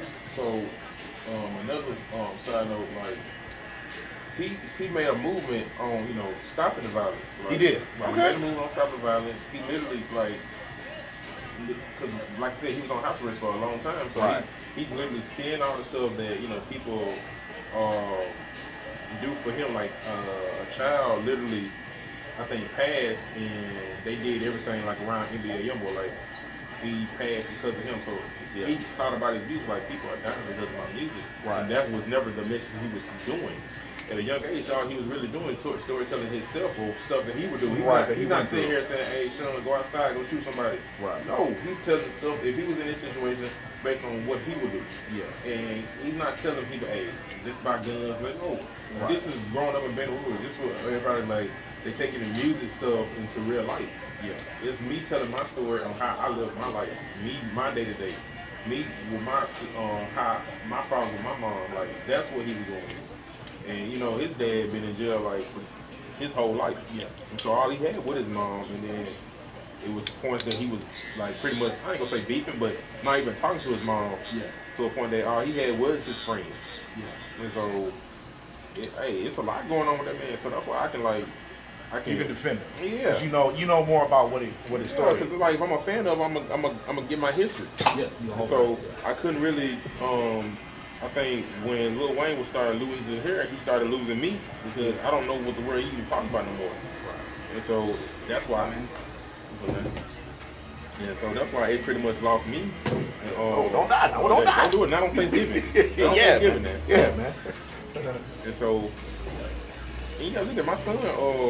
Like he has a lot of songs. Don't get me wrong, he has a lot of great songs, like inspirational type songs. But the media, the world don't show that. Like of course. the fact that Because like I said, I don't know nothing about the dude except for See what I'm saying? the type of music. I'm sorry, my bad. You had a hair. I just didn't want to find out. The type of music he makes, and the type of people that listen to his music. You see? Like NBA Youngboy and Ja Morant were synonymous when Ja was waving guns on live. You know what I'm saying? That's all that was. Yeah. So I can. But the thing is this though. Go ahead. NBA Youngboy did that to himself to a degree, right? Right. Like I want to be clear. Now that you've said what you said about him and given more context about where he's coming from, but the problem is you're not entitled to the benefit of the doubt. You're just not, bro. You know what I'm saying? You come into the world like Ja Morant, for example. Ja Morant probably has some justifiable reasons for why he did what he did, but only certain people are going to give him the benefit of the doubt. I don't owe him the benefit of the doubt. You don't. Your wife, your kid, like no one owes him the benefit of the doubt. So certain people have to understand. Well, everybody has to understand that if you can show me 100 things about you. If 98 of them are good, but 2 are bad, That's what's. And honestly, the world is just weird. It is. I agree. I don't know if you know Rod Wave, right? So I do know him. Of him, I'm sorry. I So- don't know a thing about his story. Okay, so he the same thing. He tells about his pain and stuff like that. So an interviewer asked Youngboy, when are you gonna do a whole album with Rod Wave? And he literally said like, I can't because my image is so bad. I would make him look bad based off hanging with me. Yeah. So That's profound. You see what I'm saying? So That's real. That's art type stuff right there. I respect the hell out of him for saying that. the fact that he did a major tour drive for New Orleans, I believe, with a lot of fellow rappers that's upcoming and stuff like that. Yeah. So they the media just shows all the bad stuff, Of course. and that's the stuff that get off publicity. So, Yeah. Huh. You know what? When I leave here, I'm gonna listen to NBA Youngboy. hey, I'm gonna learn about the listen. guy. I'm gonna give you some songs to listen to. Okay, all let's right? shoot him. Send him in a text. All right, bet. I need to get this man his flowers. Hey, I got you. Now I'll say this: I was a big Ti. I'm still a big Ti fan, and Ti growth as well. Yeah, You know you're what I'm right, saying? but here's where I'm at with it. You want to T.I. get this conversation? You can get it. Okay. He from Louisiana. Okay, bet. Ti bumped his head and was forced to grow. They made Ti do a song. I don't know if it was Dead. I forgot what Dead and Gone? I don't remember if that was the one. But Ti, as a part of his probation, Ti had to do a PSA with I forgot what police department it was, but they literally made Ti become like a spokesperson for like anti-crime campaign. Right. And so Ti, very similar to Youngboy, rapping about. Well, no, I can't say similar to Young because I have never heard a lyric from NBA Youngboy. But Ti rapping about trapping, rapping about guns and violence and putting holes in this one and that one. And whatever happened, something blew up in his face. I think he had a gun charge. I don't remember if it was at an airport. I forgot where it was at. But he ended up he was looking at Fed time, and a part of his plea deal, he had to do some kind of like campaign with the police department, and he also had to release a song promoting the end to like violence and I need to Google what song it was. I don't think it was Dead and Gone because I think that was a dedication to his best friend. Okay. I know it's when his friend passed. Yeah. What? Yeah, Falon. Yeah. Did you receive the memo? When did you send it? But yeah. Oh, yeah, I see. Because I think he used to like carry a lot of guns and stuff like that. You talking Ti? Yeah. And that's what I'm saying. Like even with Youngboy, he used all his old heads to give him knowledge. Even he did one song called "High Haters," and it wasn't nothing like disrespecting them. It was just like he told Charleston White on the song that he was raised, he was led wrong. So all he can do is lead wrong. Right. So in situations like that, it's taking a man to. You right. You Bro, you done made an NBA Youngboy fan out of me. Right. Listen, for a young, I don't even know how old he was when he like had that wherewithal, but that's dope, bro. Because it takes a lot for a young brother to be like, man, I was stepping wrong, y'all. Exactly, And I'm bro. and an older brother's telling me, bro, this ain't it. And for you to listen to that, nah, man, I'm okay. Respect. I'm glad you was inadvertently disrespected for a minute, man. Yeah. Nah, okay, all right, man. Free NBA Youngboy, man. Okay, all right. Because at the end, like, music is music, Yes, I agree. I agree with you. And I believe everybody has their opinion, but at the end, like, if you're not gonna give them a chance, don't say anything negative or bad about them. Yeah. Based off the outlook of everybody else. Yeah, nah, man. You know what? You're swayed. I appreciate you. I appreciate you, man. I never knew. I never knew. I'm gonna be a young boy fan. And it doesn't change his past, right? It doesn't change the music he used to put out. But some like T.I. said, life is like a game of chess. You got to make your next move your best move. So if that's what he on now, I'm an NBA young boy fan. Congratulations, man. We brothers in the fan club. But yeah, I apologize. Bro, Your blood pressure got up a little bit. Like, wait a minute, I don't even know this joke. exactly. Like, what are you talking about? Retarded right now. I'm just reading the tweet, whisper it. Don't say it out loud. Thank you so much. I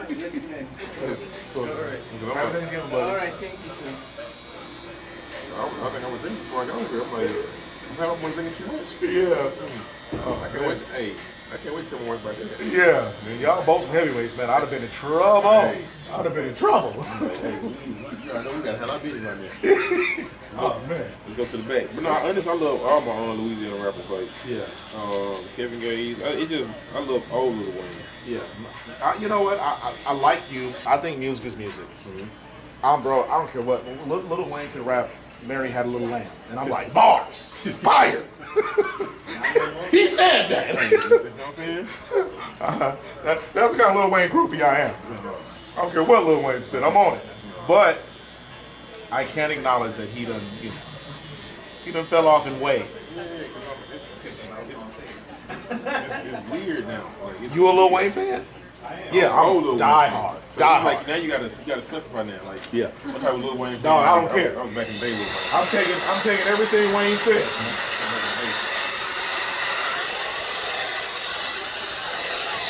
Yeah, I just wish he had someone in his circle that could kind of educate him on some of the issues.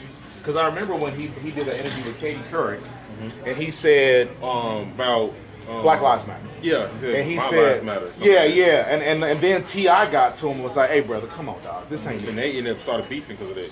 Yeah, but I thought it was a short-lived, like, miscommunication, and then eventually they kind of squashed it. But I you know. Well, I'm saying even situations like that, Kevin Gates said the same thing. He said most people that talk about me is my own kind. Yeah. Like so, everybody got their own outlook of it. You Right. know, I guess the response she was looking for, like I know of it, you know, but Right. everybody have their own different, outlook. Even when I come to me, like police brutality, like I never dealt with it, so I don't, because how I was raised is be respectful and Yeah. don't leave you alone. At that point, that's all I knew. I didn't know, because I feel like you just antagonize them when you need to know the law, just to tell them the law. Like you ask for trouble. Well, situation like that, hey, yes ma'am, no ma'am. I mean, I leave it at that, and I know for a fact my record clean, so I'm not gonna be held there for long. All you gonna do, worst case scenario, is pay for a ticket. But if you escalate it by, I know this, you don't need to be coming to my car. I didn't do anything. Let me speak to your man. I ain't doing all that. I'm trying to go home. Right. And so that's the situation I would bring about. Even when it comes to like you said, Black Lives Matter, when it comes to, racism and stuff like that, I never dealt with it. Now, it's my job to know my history. Right.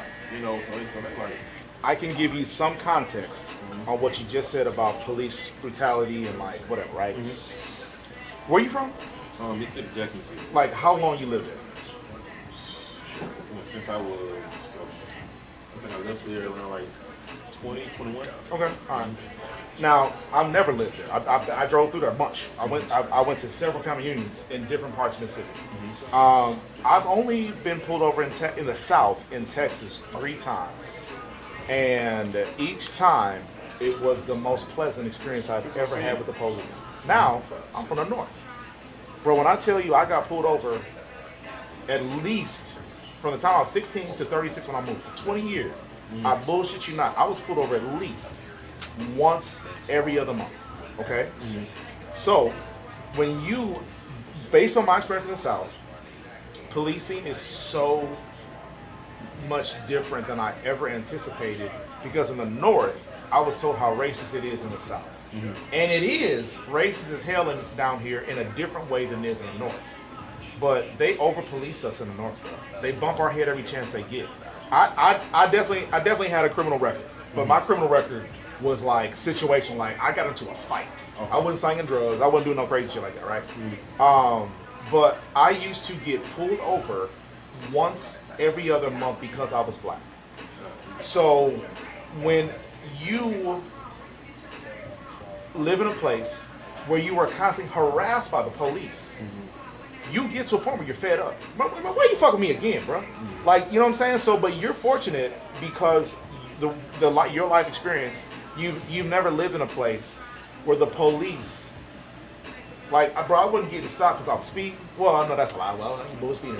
But it was literally because I was black, dog. Because I had friends, counterparts, in high school, classmates, teammates, whatever, that literally had never been pulled over.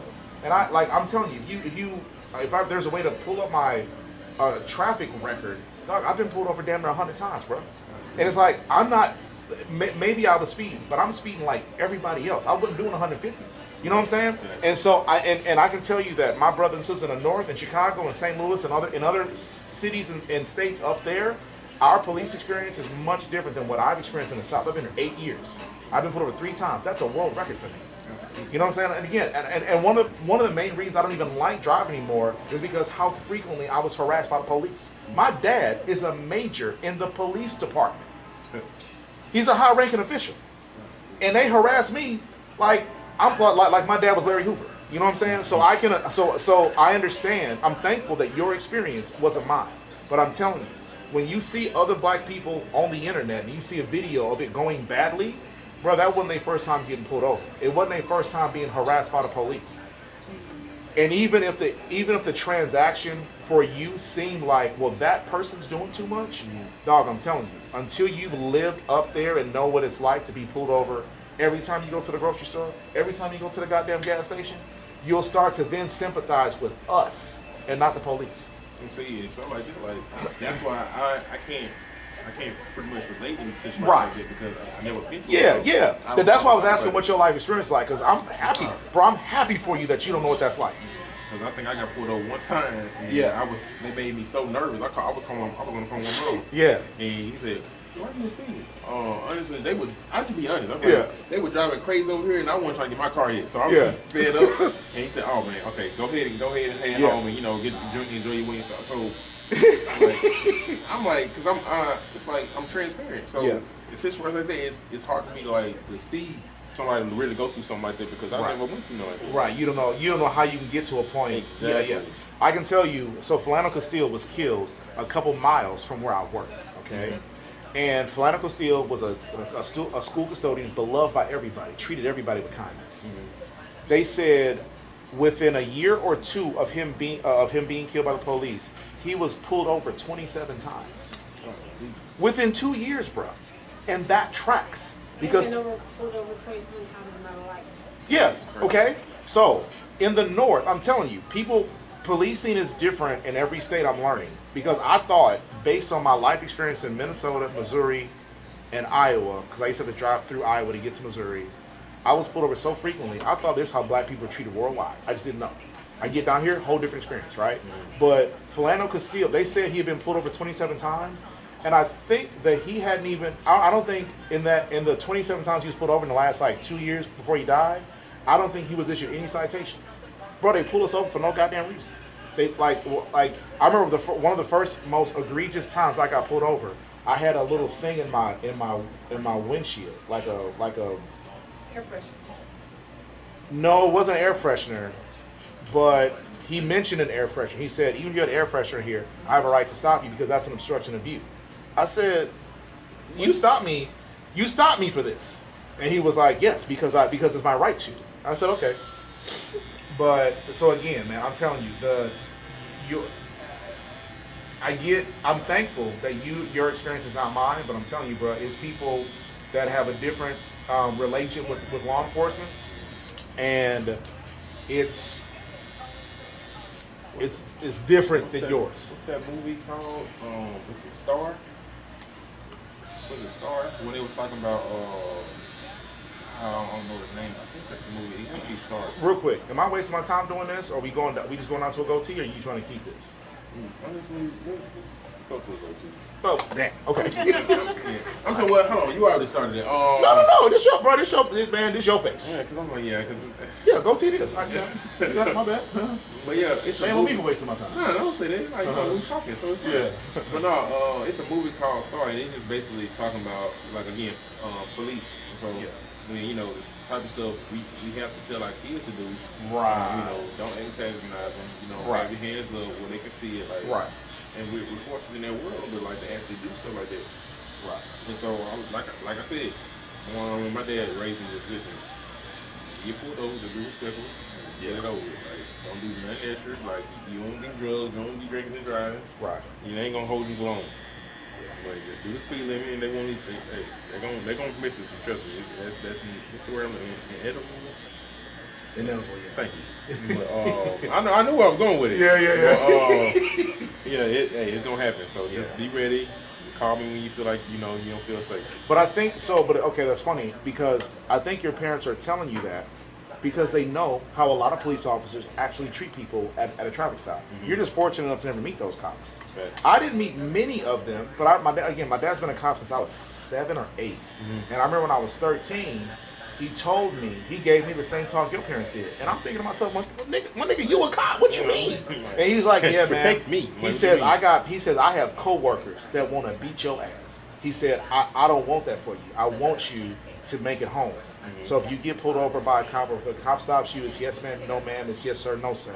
And, you know, tell them whatever they want to know because they're looking for reasons to beat your ass. Exactly. And I remember that at a 13-year-old. So your parents possibly either knew someone or experienced it themselves that this is how some traffic stops can go.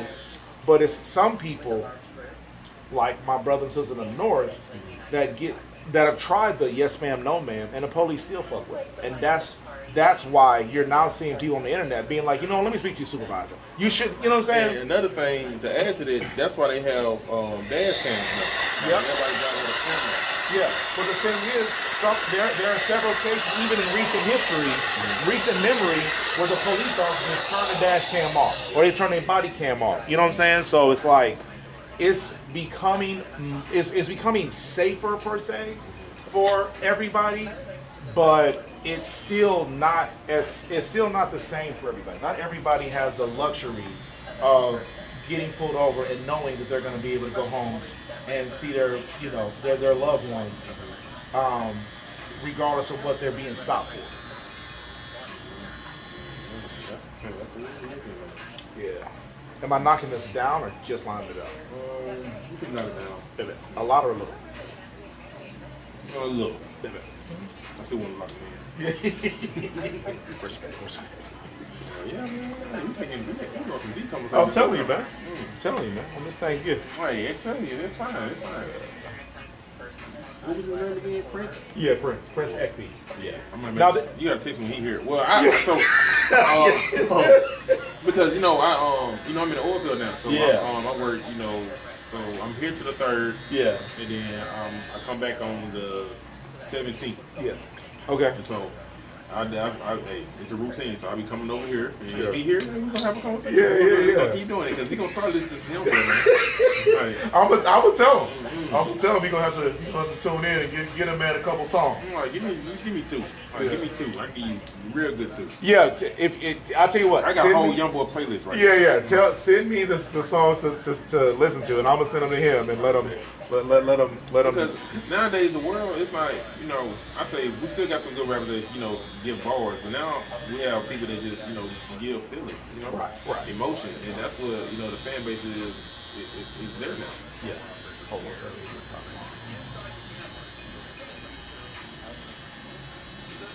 Mr. Batista, do you have any run-ins with police stories, or have you never really dealt with that either? I've run into police a few times. I've been pulled over a few times for speeding, but I never had a negative experience Yeah, that's what I meant. Negative experience. with the cops or anything like that. Huh. It was one time I had got pulled over, and I think I was heading to work, and it was by, I think, it was a little Mexican. He said, you doing 50 and 35? And situation like this, I just lied. Yeah, it came, I told him, like, I just got this job, I was going to be ready. He said, okay, just let me go with the citation. Yeah. So it's a lot of them that I've been to. God, blessing that they nice and they just want to just dedicate themselves to their job and not want to look for extra stuff. And so I'm thankful I ain't go through nothing like that. Yeah. Nah, I've been as respectful as it gets, and I've had bad exchange with the police, and then I've had a mix, but I've just had far too many is the problem. Like I shouldn't have been, especially considering. Standoffish? No. I've been pulled over so many times, and like I said, until I mentioned it to my white friends, I didn't realize that it was different. I didn't realize they wasn't getting pulled over all the damn time. Like I knew people that were my age that had never been pulled over, and I'm like, for real? I've driven with you. You don't stay in the lane. Like you all over the place. And you ain't never been pulled over? Type of shit is this? Oh yeah, nah. It took me, having experience or conversation with other people, and I'm like, surely you've been pulled over. You should be in jail for vehicular homicide. And you ain't never been pulled over? Oh hell no. I want to speak to the manager. Give me the manager. It took me realizing that not everybody goes through it for me to realize how unfairly I was treated. And then coming to the South and realizing, like, damn, because my mom tried to scare me, like, you go to the South, it's gonna, the police gonna be worse, and everybody racist and all this other stuff. Sure enough, I definitely know that this is probably a more racist place in a lot of ways, but the craziest thing is I've been treated better by the police in the South than I ever was in the North, and that's crazy to say. Sometimes you gotta like kill me with kindness. Yeah, but I'm telling you, when you get pulled over monthly, I done ran out of kindness, bro. Why every goddamn time I leave the house I gotta talk to you, bro? Exactly. Like, where you going today? Yeah, right.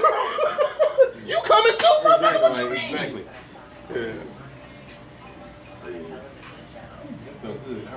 And my hair was bad for 3 weeks. You came in here looking rusty and dusty. Hey, I told you, man. But I'm glad you're back. I told my wife, I said, "Baby, you want me to get a haircut?" Yeah, you need a haircut, baby. They made gumbo. Oh, yeah. Gumbo dressing, like a whole bunch of pies and a big cake. Yeah. And hey, You say a big cake or a baked cake? a big cake. Oh, big Like, cake. I think I did the red velvet cake. The sweet Oh, potato okay. pie. Yeah. I'm ready to eat. Yeah, I made twice baked potatoes, chicken, and tuna salad. I'm gonna drop it off at a couple of my. Well, one of my. Someone else invited me to their function. I can't. It's too late now because I ain't figured it out. I'm gonna whoop the people in the face. Yeah. Put your foot on me. Y'all just ran a wheel on me. Yeah, next. They're gonna roll right there. I literally, when I got home, I surprised my wife because I was supposed to come back today. My homie, he in College Station. He dropped me off by 11:30. I'm surprised, sir. First thing I did was, chill with my wife. My kids normally wake up at 7. I'm literally sitting on the floor. My daughter woke up first. Got up to bed resting. Daddy. Oh yeah, I'm here. Woke her brother up. It was beautiful. It was a good moment, bro. Yeah. Glad you was able to see the family. Hey, facts. Get you some extra time. Exactly. How much? Let me see, 74. And then here, let me text you. Hold on, use this. If you're gonna do Cash App, use. Where did I send it? I got it. Hold on. I got a link. Damn, where did I text you? Honestly, I wish, because I know you be on live. Is it a way that you can like send me the music stuff when he was in here? So I would love to post it. So what I can. I would love to post it on my TikTok. Oh yeah, you want me to post? You want me to send you the Yes. clip? Absolutely, you got it. Please. Yeah, I'll text. I just sent you my Cash App. Make sure that came. And then when I get a chance to shut it down and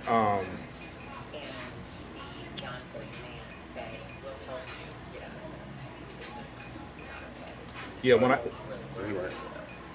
Yeah, that's the one. Yes, sir. Yeah, when I get a chance to edit it and send it to you, I'll have it. Yeah. All right, thank you again, To bro. the family, I say, hey, Yes, sir. Mr. Batista. You say eat a lot, because I've been. Yeah, I don't know. I'm the last one? I hope so. I hope so. I don't mind working. I don't like when the goalpost gets moved on. Right. Right now, you're my last one, and if you weren't my last one, I've been cool with that. But now that you're my last one, and I ain't got nothing else after you, I want this to be it. Yeah. I want to be done. I want to be done. I tried to, y'all was so busy this week. I was like, I should have known better. I'm sorry? Did you see it?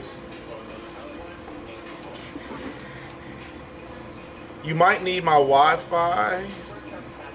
It did. It hit me. Okay, because it's like, all right, babe. Okay. Yeah, thank you, bud. Okay. Oh, yeah. You said, what were you saying? What was I saying? You were saying something about we were so busy. Oh yeah, I was trying to get with y'all earlier this week. I don't know if you read your email or if you have the correct email on file. But I sent an email out a couple weeks ago, letting people know like I'm gonna be working extra days because I know that everybody is gonna try to get a haircut all at once Yeah. for Thanksgiving. Yeah. And I put in there that I was coming into work yesterday, it just on a walk-in basis, from open to close, so that for the people that couldn't get on my schedule before Thanksgiving, that they could still get a haircut, just walk in and I'll get them taken care of. Yeah. Yeah. Oh man. Where's my grandma used to give me these? Yeah. Why I ain't have one of these in years? Strawberry bonbons. Wow. Still smell the same. Yep. A little piece of your childhood right there. Right? Which made me very happy. We still doing the taper or doing something different? I'm gonna shave all this down short Okay. and leave the top long. Yeah. And go my regular taper. Do you want the back and sides to be? Oh, okay. So, okay, you said do your regular taper. I got you. Let me first, before I forget, move your appointment or cancel tomorrow's appointment. Yeah, So cancel. you are deleted. Waive the fee.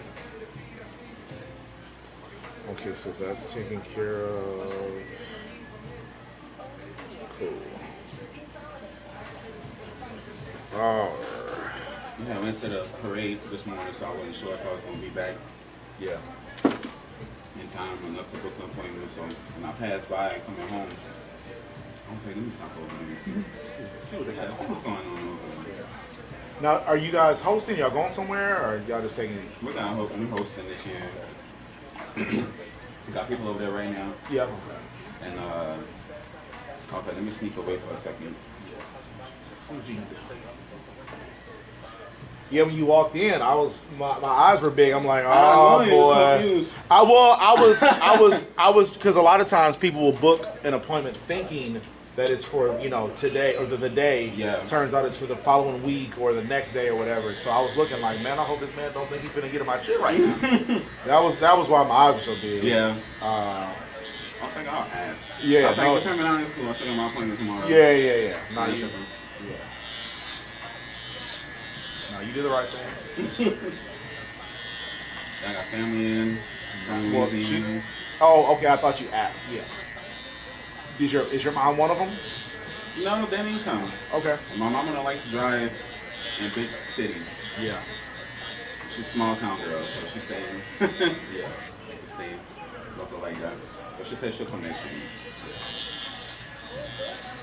Yeah, I didn't know Jake had issues with his family. I don't know how I never knew that, but he was saying that his situation with his parents is pretty similar to, or at least as bad as yours is. Yeah, he's worse off.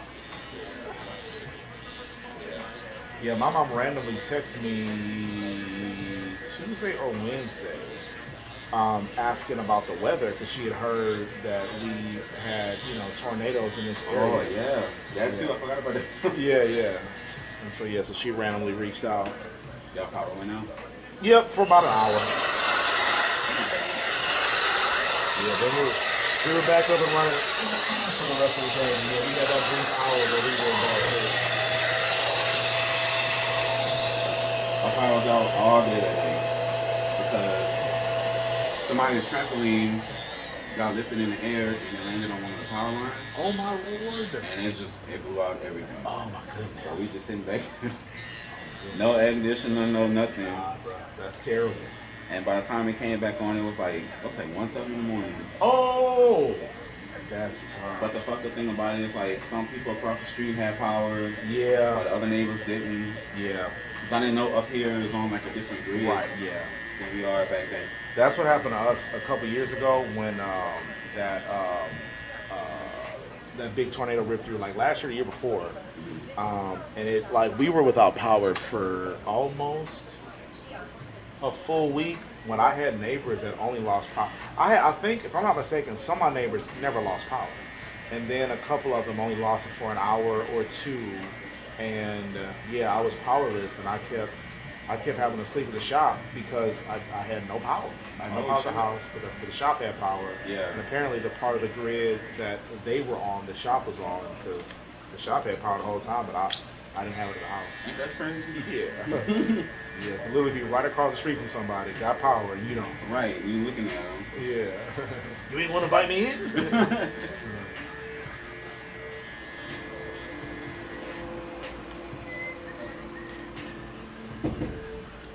Yeah, I'm sorry you have to go through that.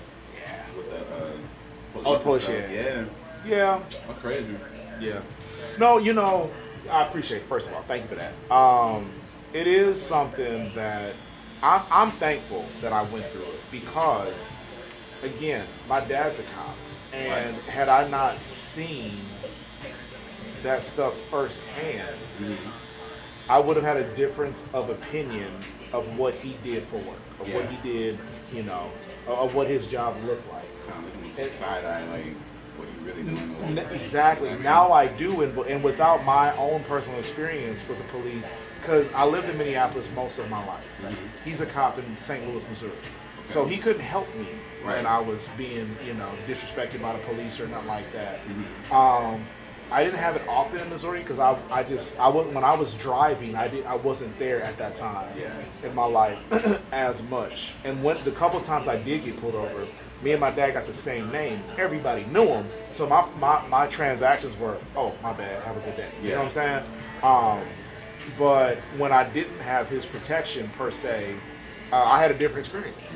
And if I didn't know what regular people were treated like, when I would have seen things on the internet like we all have, I would have been like Mr. Reed and been like, well, dog, why you acting like that? You asking for it, right? Right. But if I hadn't gotten pulled over 100 times, I would have never been able to back my brothers and sisters that are being wronged by the police. Yeah. You know what I'm saying? That's true.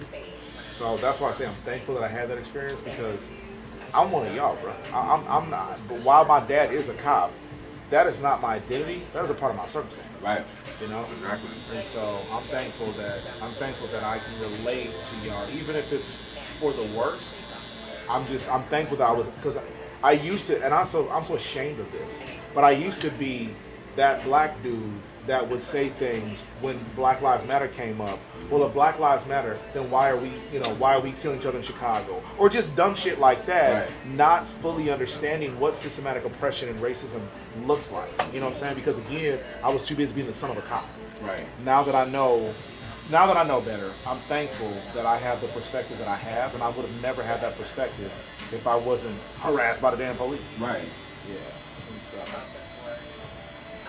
I just wish the media didn't do such a good or bad job not telling the entire story, because the last thing we need is other black people sympathizing with the police when a black person or anybody gets disrespected by law enforcement.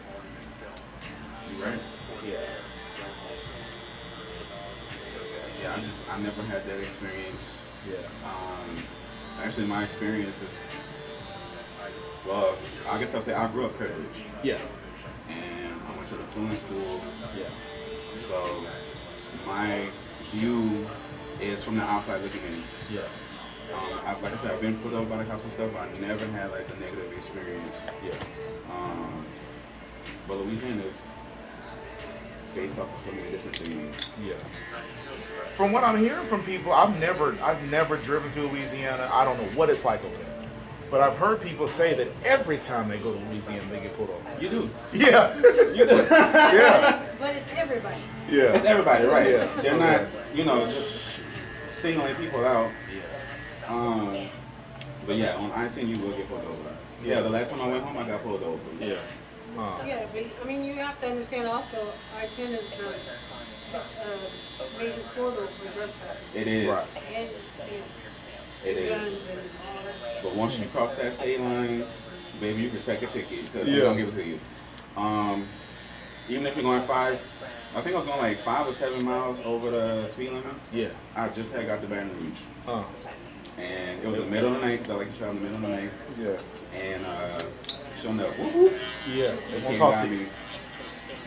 And my dumb ass pulled up on the wrong side of the road. Somebody else told me that. I think my buddy George, he did the same thing. He told me a couple months ago he was in Louisiana, and for work, he worked for Walmart, and he was saying he got pulled over for whatever he got pulled over for, and then they gave him another ticket because he pulled over on the left hand side of the road. Oh, well, see, he didn't give me a ticket for that.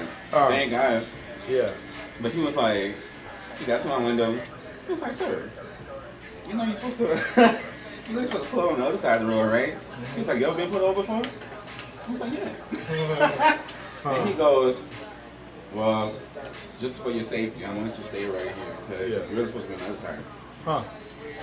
Interesting. That's funny. I don't know. I feel like I don't know. I feel like there was only one time where I ever did it in Minnesota, pulled over on the left side of the road, and it was because traffic was so heavy. Yeah. But the officer didn't make any mention of it. Like I didn't get a citation for it. It wasn't an issue. But usually when I get pulled over, I would, put my blinker on and just keep moving to the right side of traffic.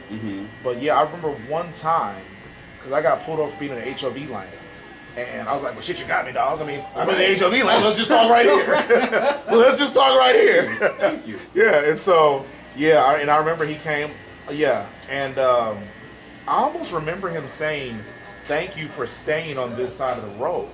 Because his back was to the median. Yeah. So it's very improbable that a car would have been able to hit him from that side. Right. Whereas, when you pull us over, when we get put over on the right side, when you pull over to the right side of the highway and cars are zooming by you, you know what I'm saying, it's not necessary. A lot of cops, I later noticed that when I get pulled over, say if this is where the shoulder is, and if I pulled over completely into the shoulder, a cop would get in like this and have the front of their car into traffic to give them a little bit of a barrier when they, when they were talking to me. Right. And I started to notice that more the later, I got pulled over in life. Yeah. But when you get pulled over so many times, you start to say, no, this guy really knows what he's doing. Look at this guy. Look at this guy. You're a pro at this. Yeah. Man, you the GOAT, dog. Give my little pin. Yeah. You might got a couple 100,000 stops on your badge, man. There's a real tactician right here. But I'm telling you, dog, I got pulled over that much. I started to notice shit. Like, man, this guy's really good at his job. You're an expert. I'm telling you. I'm telling you. Expert at this point. I remember one time, because he said kill him with kindness.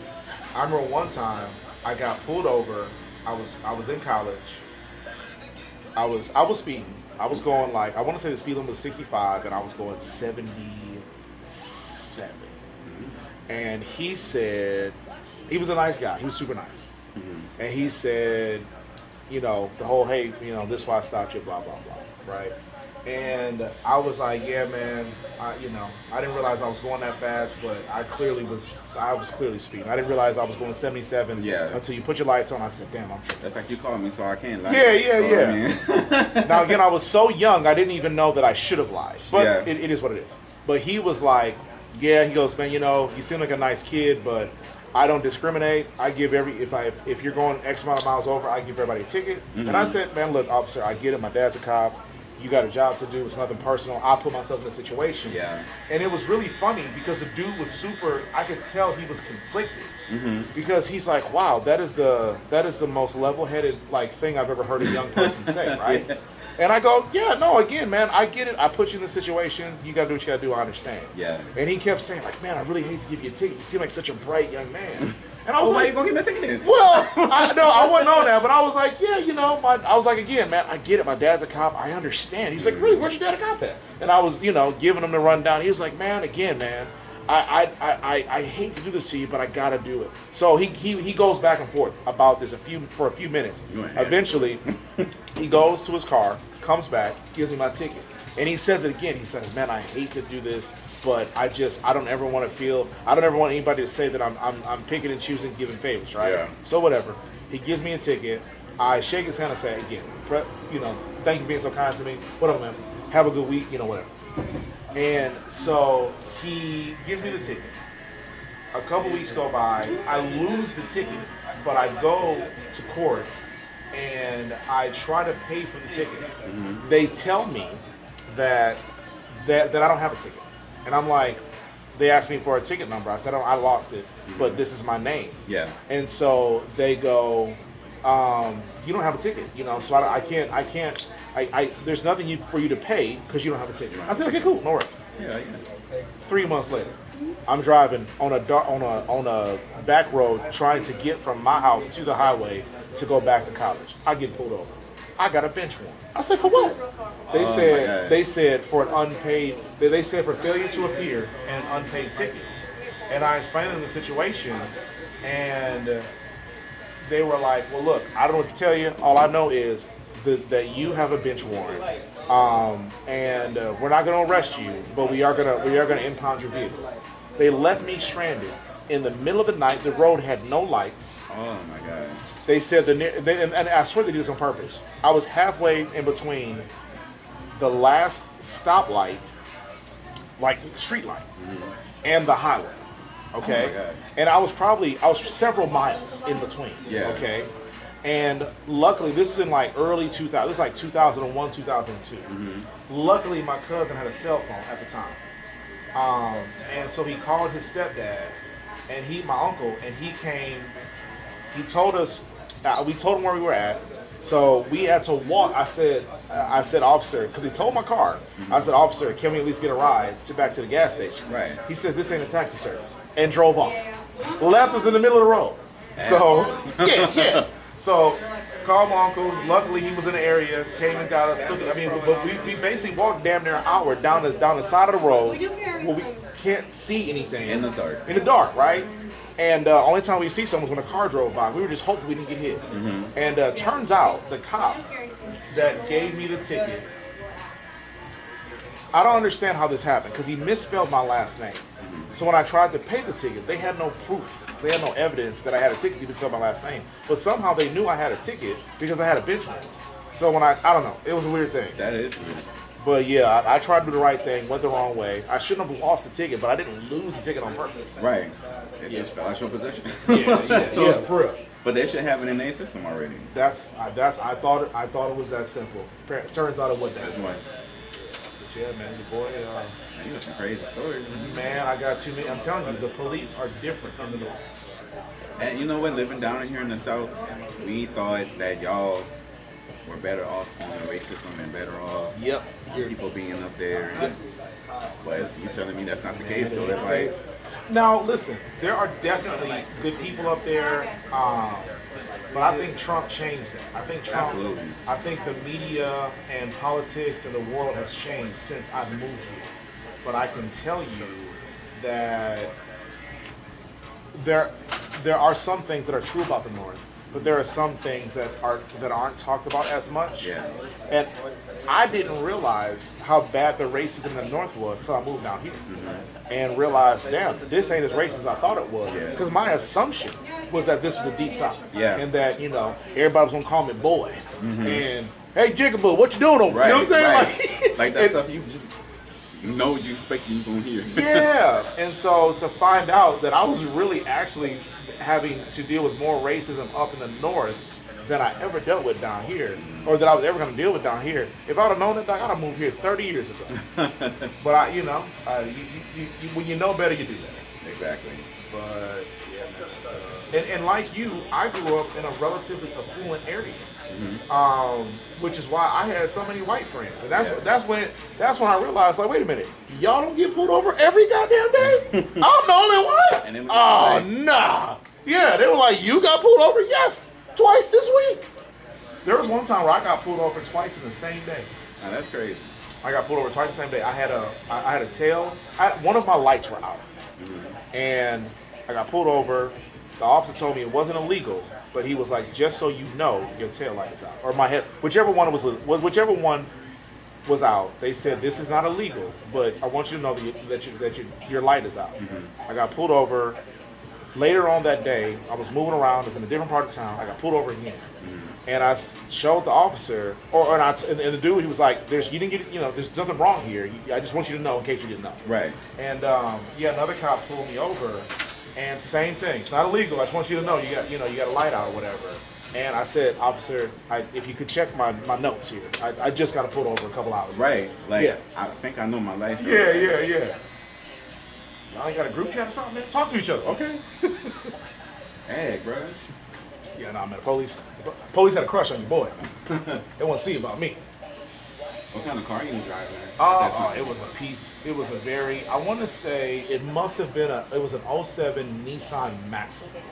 Okay. If I remember, it was either. No, because I was with Jack. What did I have at that time? I'm pretty sure it was an '07. Yeah, it was an '07 Nissan Maxima. It wasn't flashy. Now I will say this though, my mom. So I got the car from my mom. Okay. My mom used to be a hot girl. Her car, if I remember right, the license plate said "Love Sexy."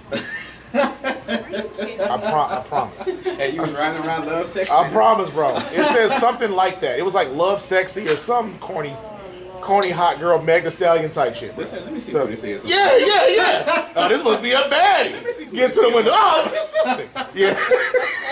Yeah, no, it says something "Little Sexy" or "Love Sexy," something corny as hell. But yeah, that's what that's what license plate said. You're right. Now that I think about it, that's probably why I was getting pulled over some. Yeah, man. They pulled over thinking I was a baddie or something, man. They go, "It's a little sexy, man. Now, let me see about this one." Put that window down there. Yeah, turned out it's a little. Yeah. That's probably why I got so many tickets, man. I expect this to be you. Right. I was expecting to see some double D's. Yeah. No, man, but I promise that is a true story. My mom, I got the car from her. She had vanity plates. I didn't see the point in changing the plates because I didn't think I was gonna have a car for long. And then, 6 months turned into 6 years. I said, man, I'm a sexy little mug, right? Right around the white Nissan Maxima, man. Yeah, sure. Sure enough. Hot shit around there. Yeah, man. I was doing hot girl things back in the day. But I promise, license plate said "Little Sexy" or "Love Sexy" or yeah, man. There was something to that effect, man. It was a very, very awkward situation. Misspelling your name. Yeah. License plate on the ticket. Let it be sexy. Yeah. All kind of shit. Yeah, man. It was definitely a time to be alive, man. Your boy was going through things back in the north. Shit, yeah. Like you said, you should have moved out here 30 years ago. I'm telling you. Oh, man, I'm telling you. Yeah, no, true story. True story. Yeah. But see, you can laugh about those things. Oh, right? yeah, I'm thankful. Yeah. I'm thankful. But, as innocent as a lot of the interactions that I had were, they could end. So, like Dante Wright, George Floyd, Flannel Castile are some of the most famous cases that came out of Minnesota. Yeah. And I was getting pulled over in the same areas that those guys were, interacting with the police. So I mean, it was only a matter of time before something like that could have made me a hashtag. And see, me being from down here, I would think Chicago would be the place. That's what all you hear. Is Chicago. If anything happens like majorly, it's in Chicago. Right. Yeah. And the thing is, Chicago is only 6 hours from Minneapolis. So a lot of people from Chicago are in Minneapolis. And I can say, honestly, based on my experiences with people from Chicago, not all of them, but my worst experiences in Minneapolis were with people from Chicago. Really? Absolutely. Not a question. Terrible, huh? Not a question.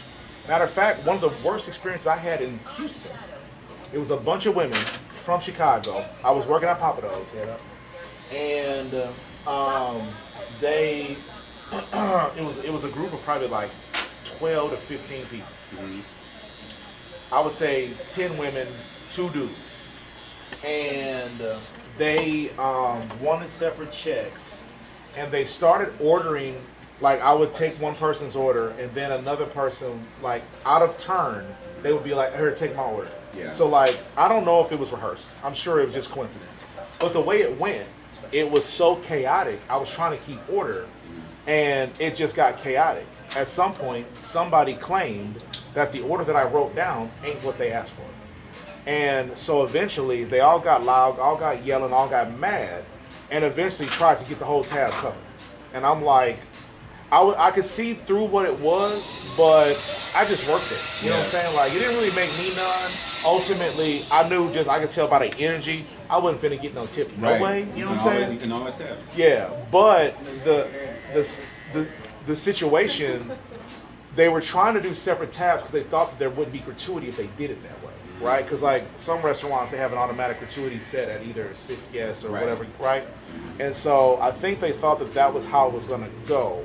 But either way, but this one lady she looked at me with so much violence in her eyes.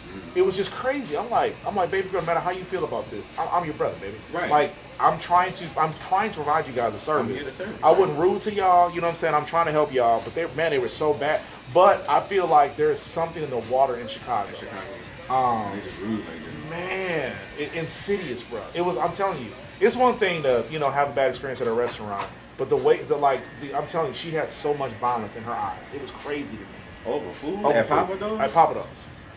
It was. I'll never forget it. I'll never forget. Because listen, I got a violent past. I've been to a lot of fights with a lot of people. I never had a woman look at me like that. It was so. Like she wanted to fight you. Dog, she wanted to shoot me, bro. Like she wanted me to die. Like that's the way the look she gave me felt. You know what I'm saying? Because I done looked at dudes like that. I had a couple. I had several instances where it was on like, but what made me look at another person like that? We had a lot going on that brought us to that moment. Yeah. This woman was upset over some fish sticks. Like, what happened here? How you come to the South with that much anger? Who pissed in your Cheerios? Man, I don't know what happened to this lady, but yeah, man. But again, the only time I've ever really had like real bad experiences with people, Chicago folks. That's crazy. Yeah, it's unfortunate.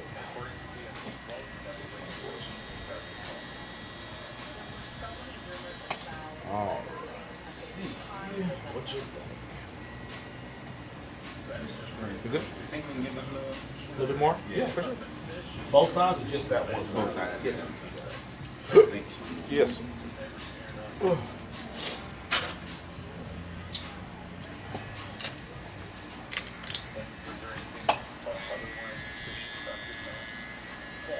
What did you guys prepare? Honestly, we're winging it. Okay. Because this week we had construction going on at the house. Yeah. So we just been behind everything.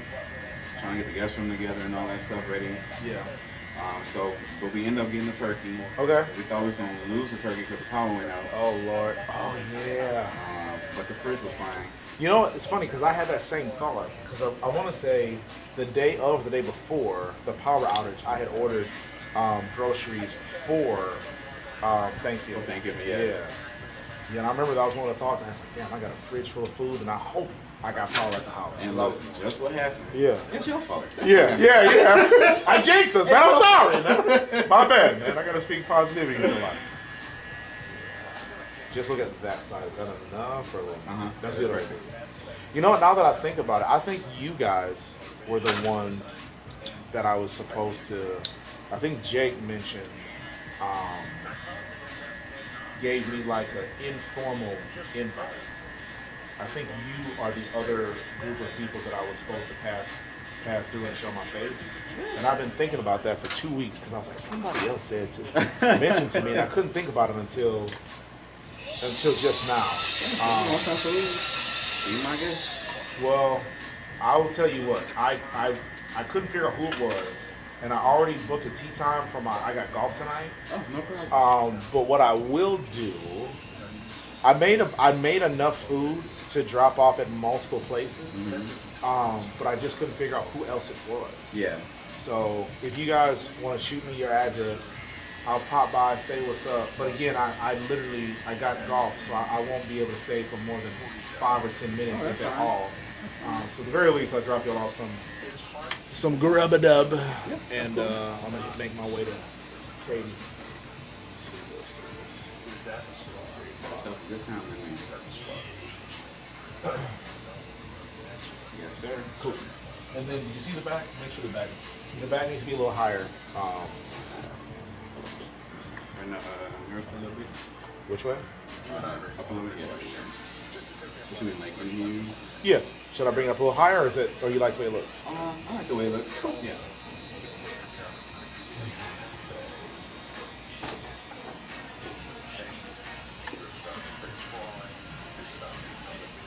This is the lane and stuff I grew up on. Yeah. In the early 2000s. Yeah. I'm just so impressed by his talent. I can't be too critical of who he is today as far as his rap skills. Yeah. I think they're as good as they ever were, in my opinion. But I do think that his content, what he's rapping about, I think that's a shame that it hasn't evolved. Yeah. Since other Carters. Yeah. Dude's got several kids and like he's not. Every now and then he mentions them and whatnot, but it's like, how you ain't got a song about fatherhood? How you ain't got a song about some of the relationships that you've been in that didn't work out? Like, you know, hoes gonna be hoes, so I couldn't blame Tammy. It's the Right. only insight I have, you know? I think the problem is, because he said that he can't remember his past albums. Right. I think the problem is he just getting in the booth, lighting that blunt, and just going. Right, going to town. You don't realize what you're talking about. Probably already talked about it already. Right.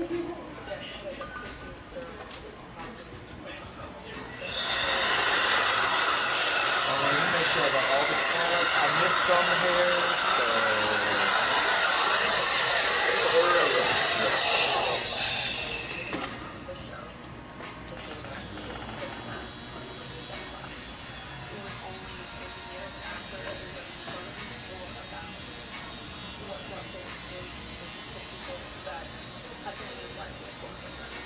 Oh, yeah. And then you're getting the soap and the do-rag too? Yep. You going cash card? Card. Okay. Let's see what we got here.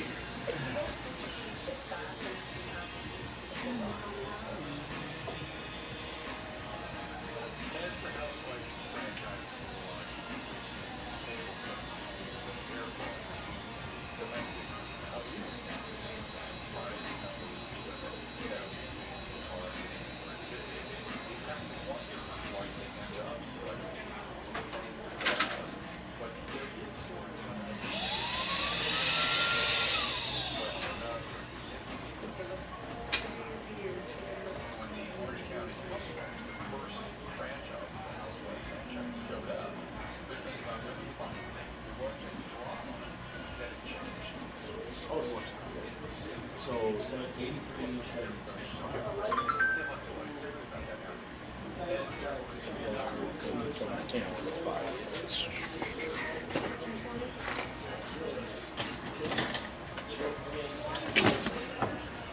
Happy Thanksgiving. I will probably have to run home because I didn't.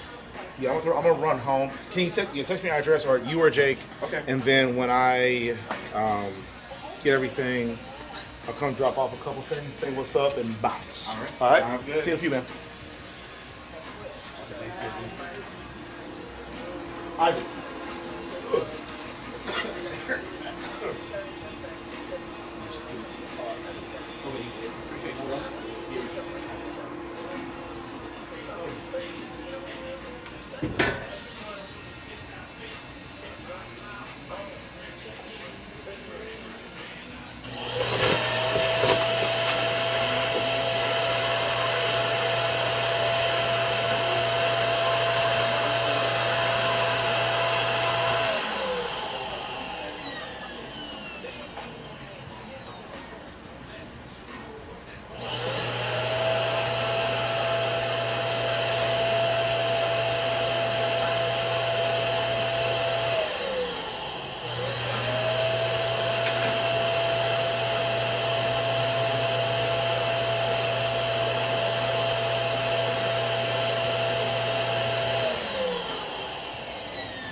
I like trying to eat it up. I mean, if it's extra love that we need to eat, I mean. Oh, Jonathan, yes.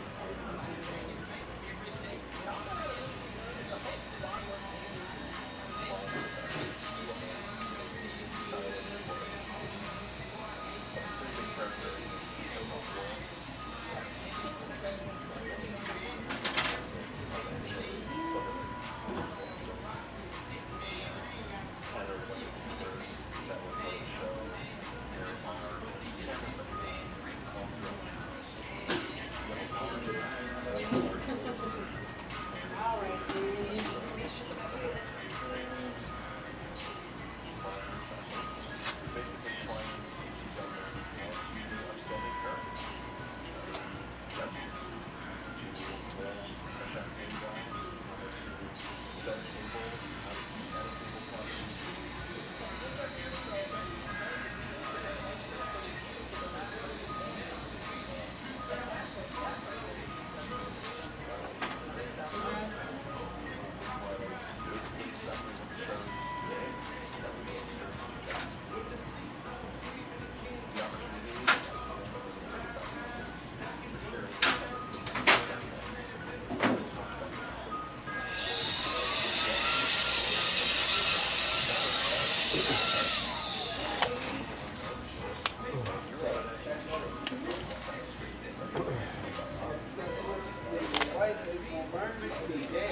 right, dude.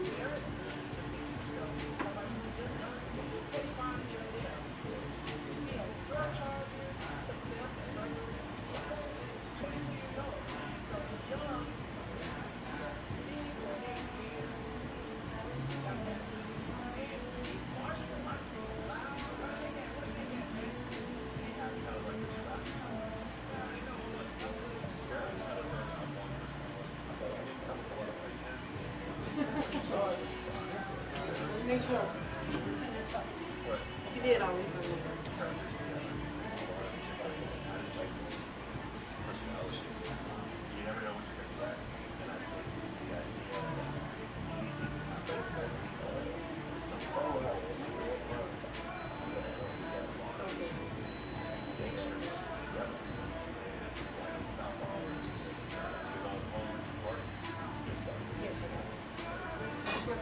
There's a QR on the back. Can you scan that? I'm taking name on social media. So, gonna go eat right now.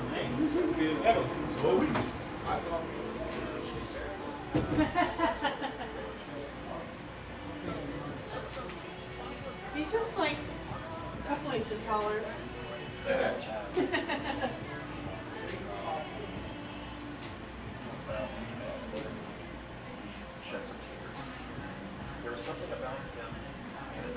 How much time did you put this thing in there for the first time? I did 30, but I took it out.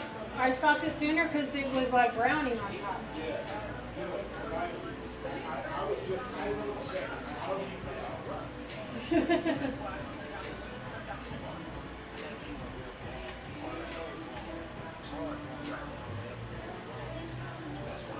It might have been like 20 minutes when I stopped it.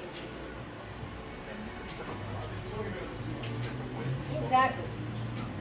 I said exactly. I didn't know. I didn't know either. I was gonna cook the ribs. No, I mean, and I have tons of this in the house, so it's not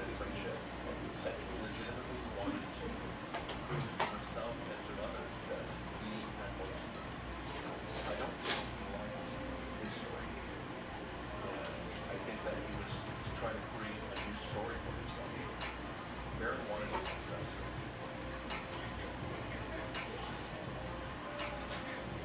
I think he has on young marriage to be so and they can do that with little to no time and little to no budget.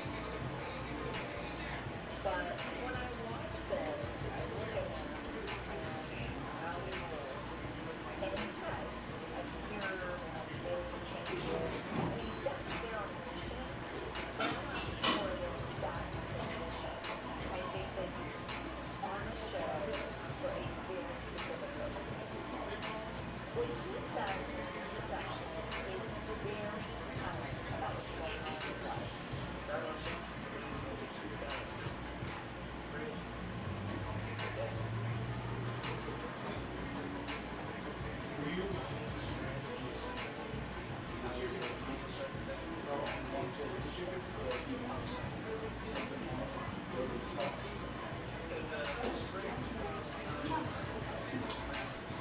I must have sauce.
I assume that there shouldn't be, but I assume that meant that that's what it meant.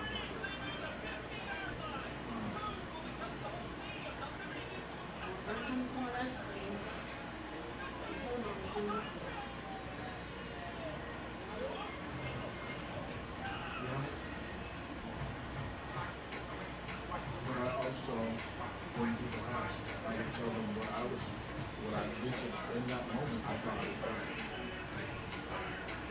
Because swimming by public friends' houses. And I made sure to say it so that you hear it in case you have visions of doing something with me or something else or whatever. And then you need to tell people that you're not doing nothing. I'm like, okay, well, Again, it is not your fault. It is not your fault.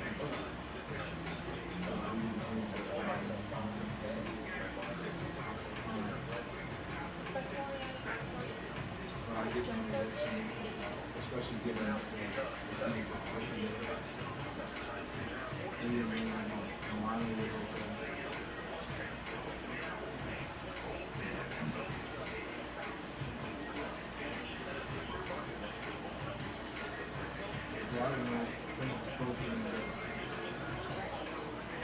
Well, I don't know what they are supposed to do.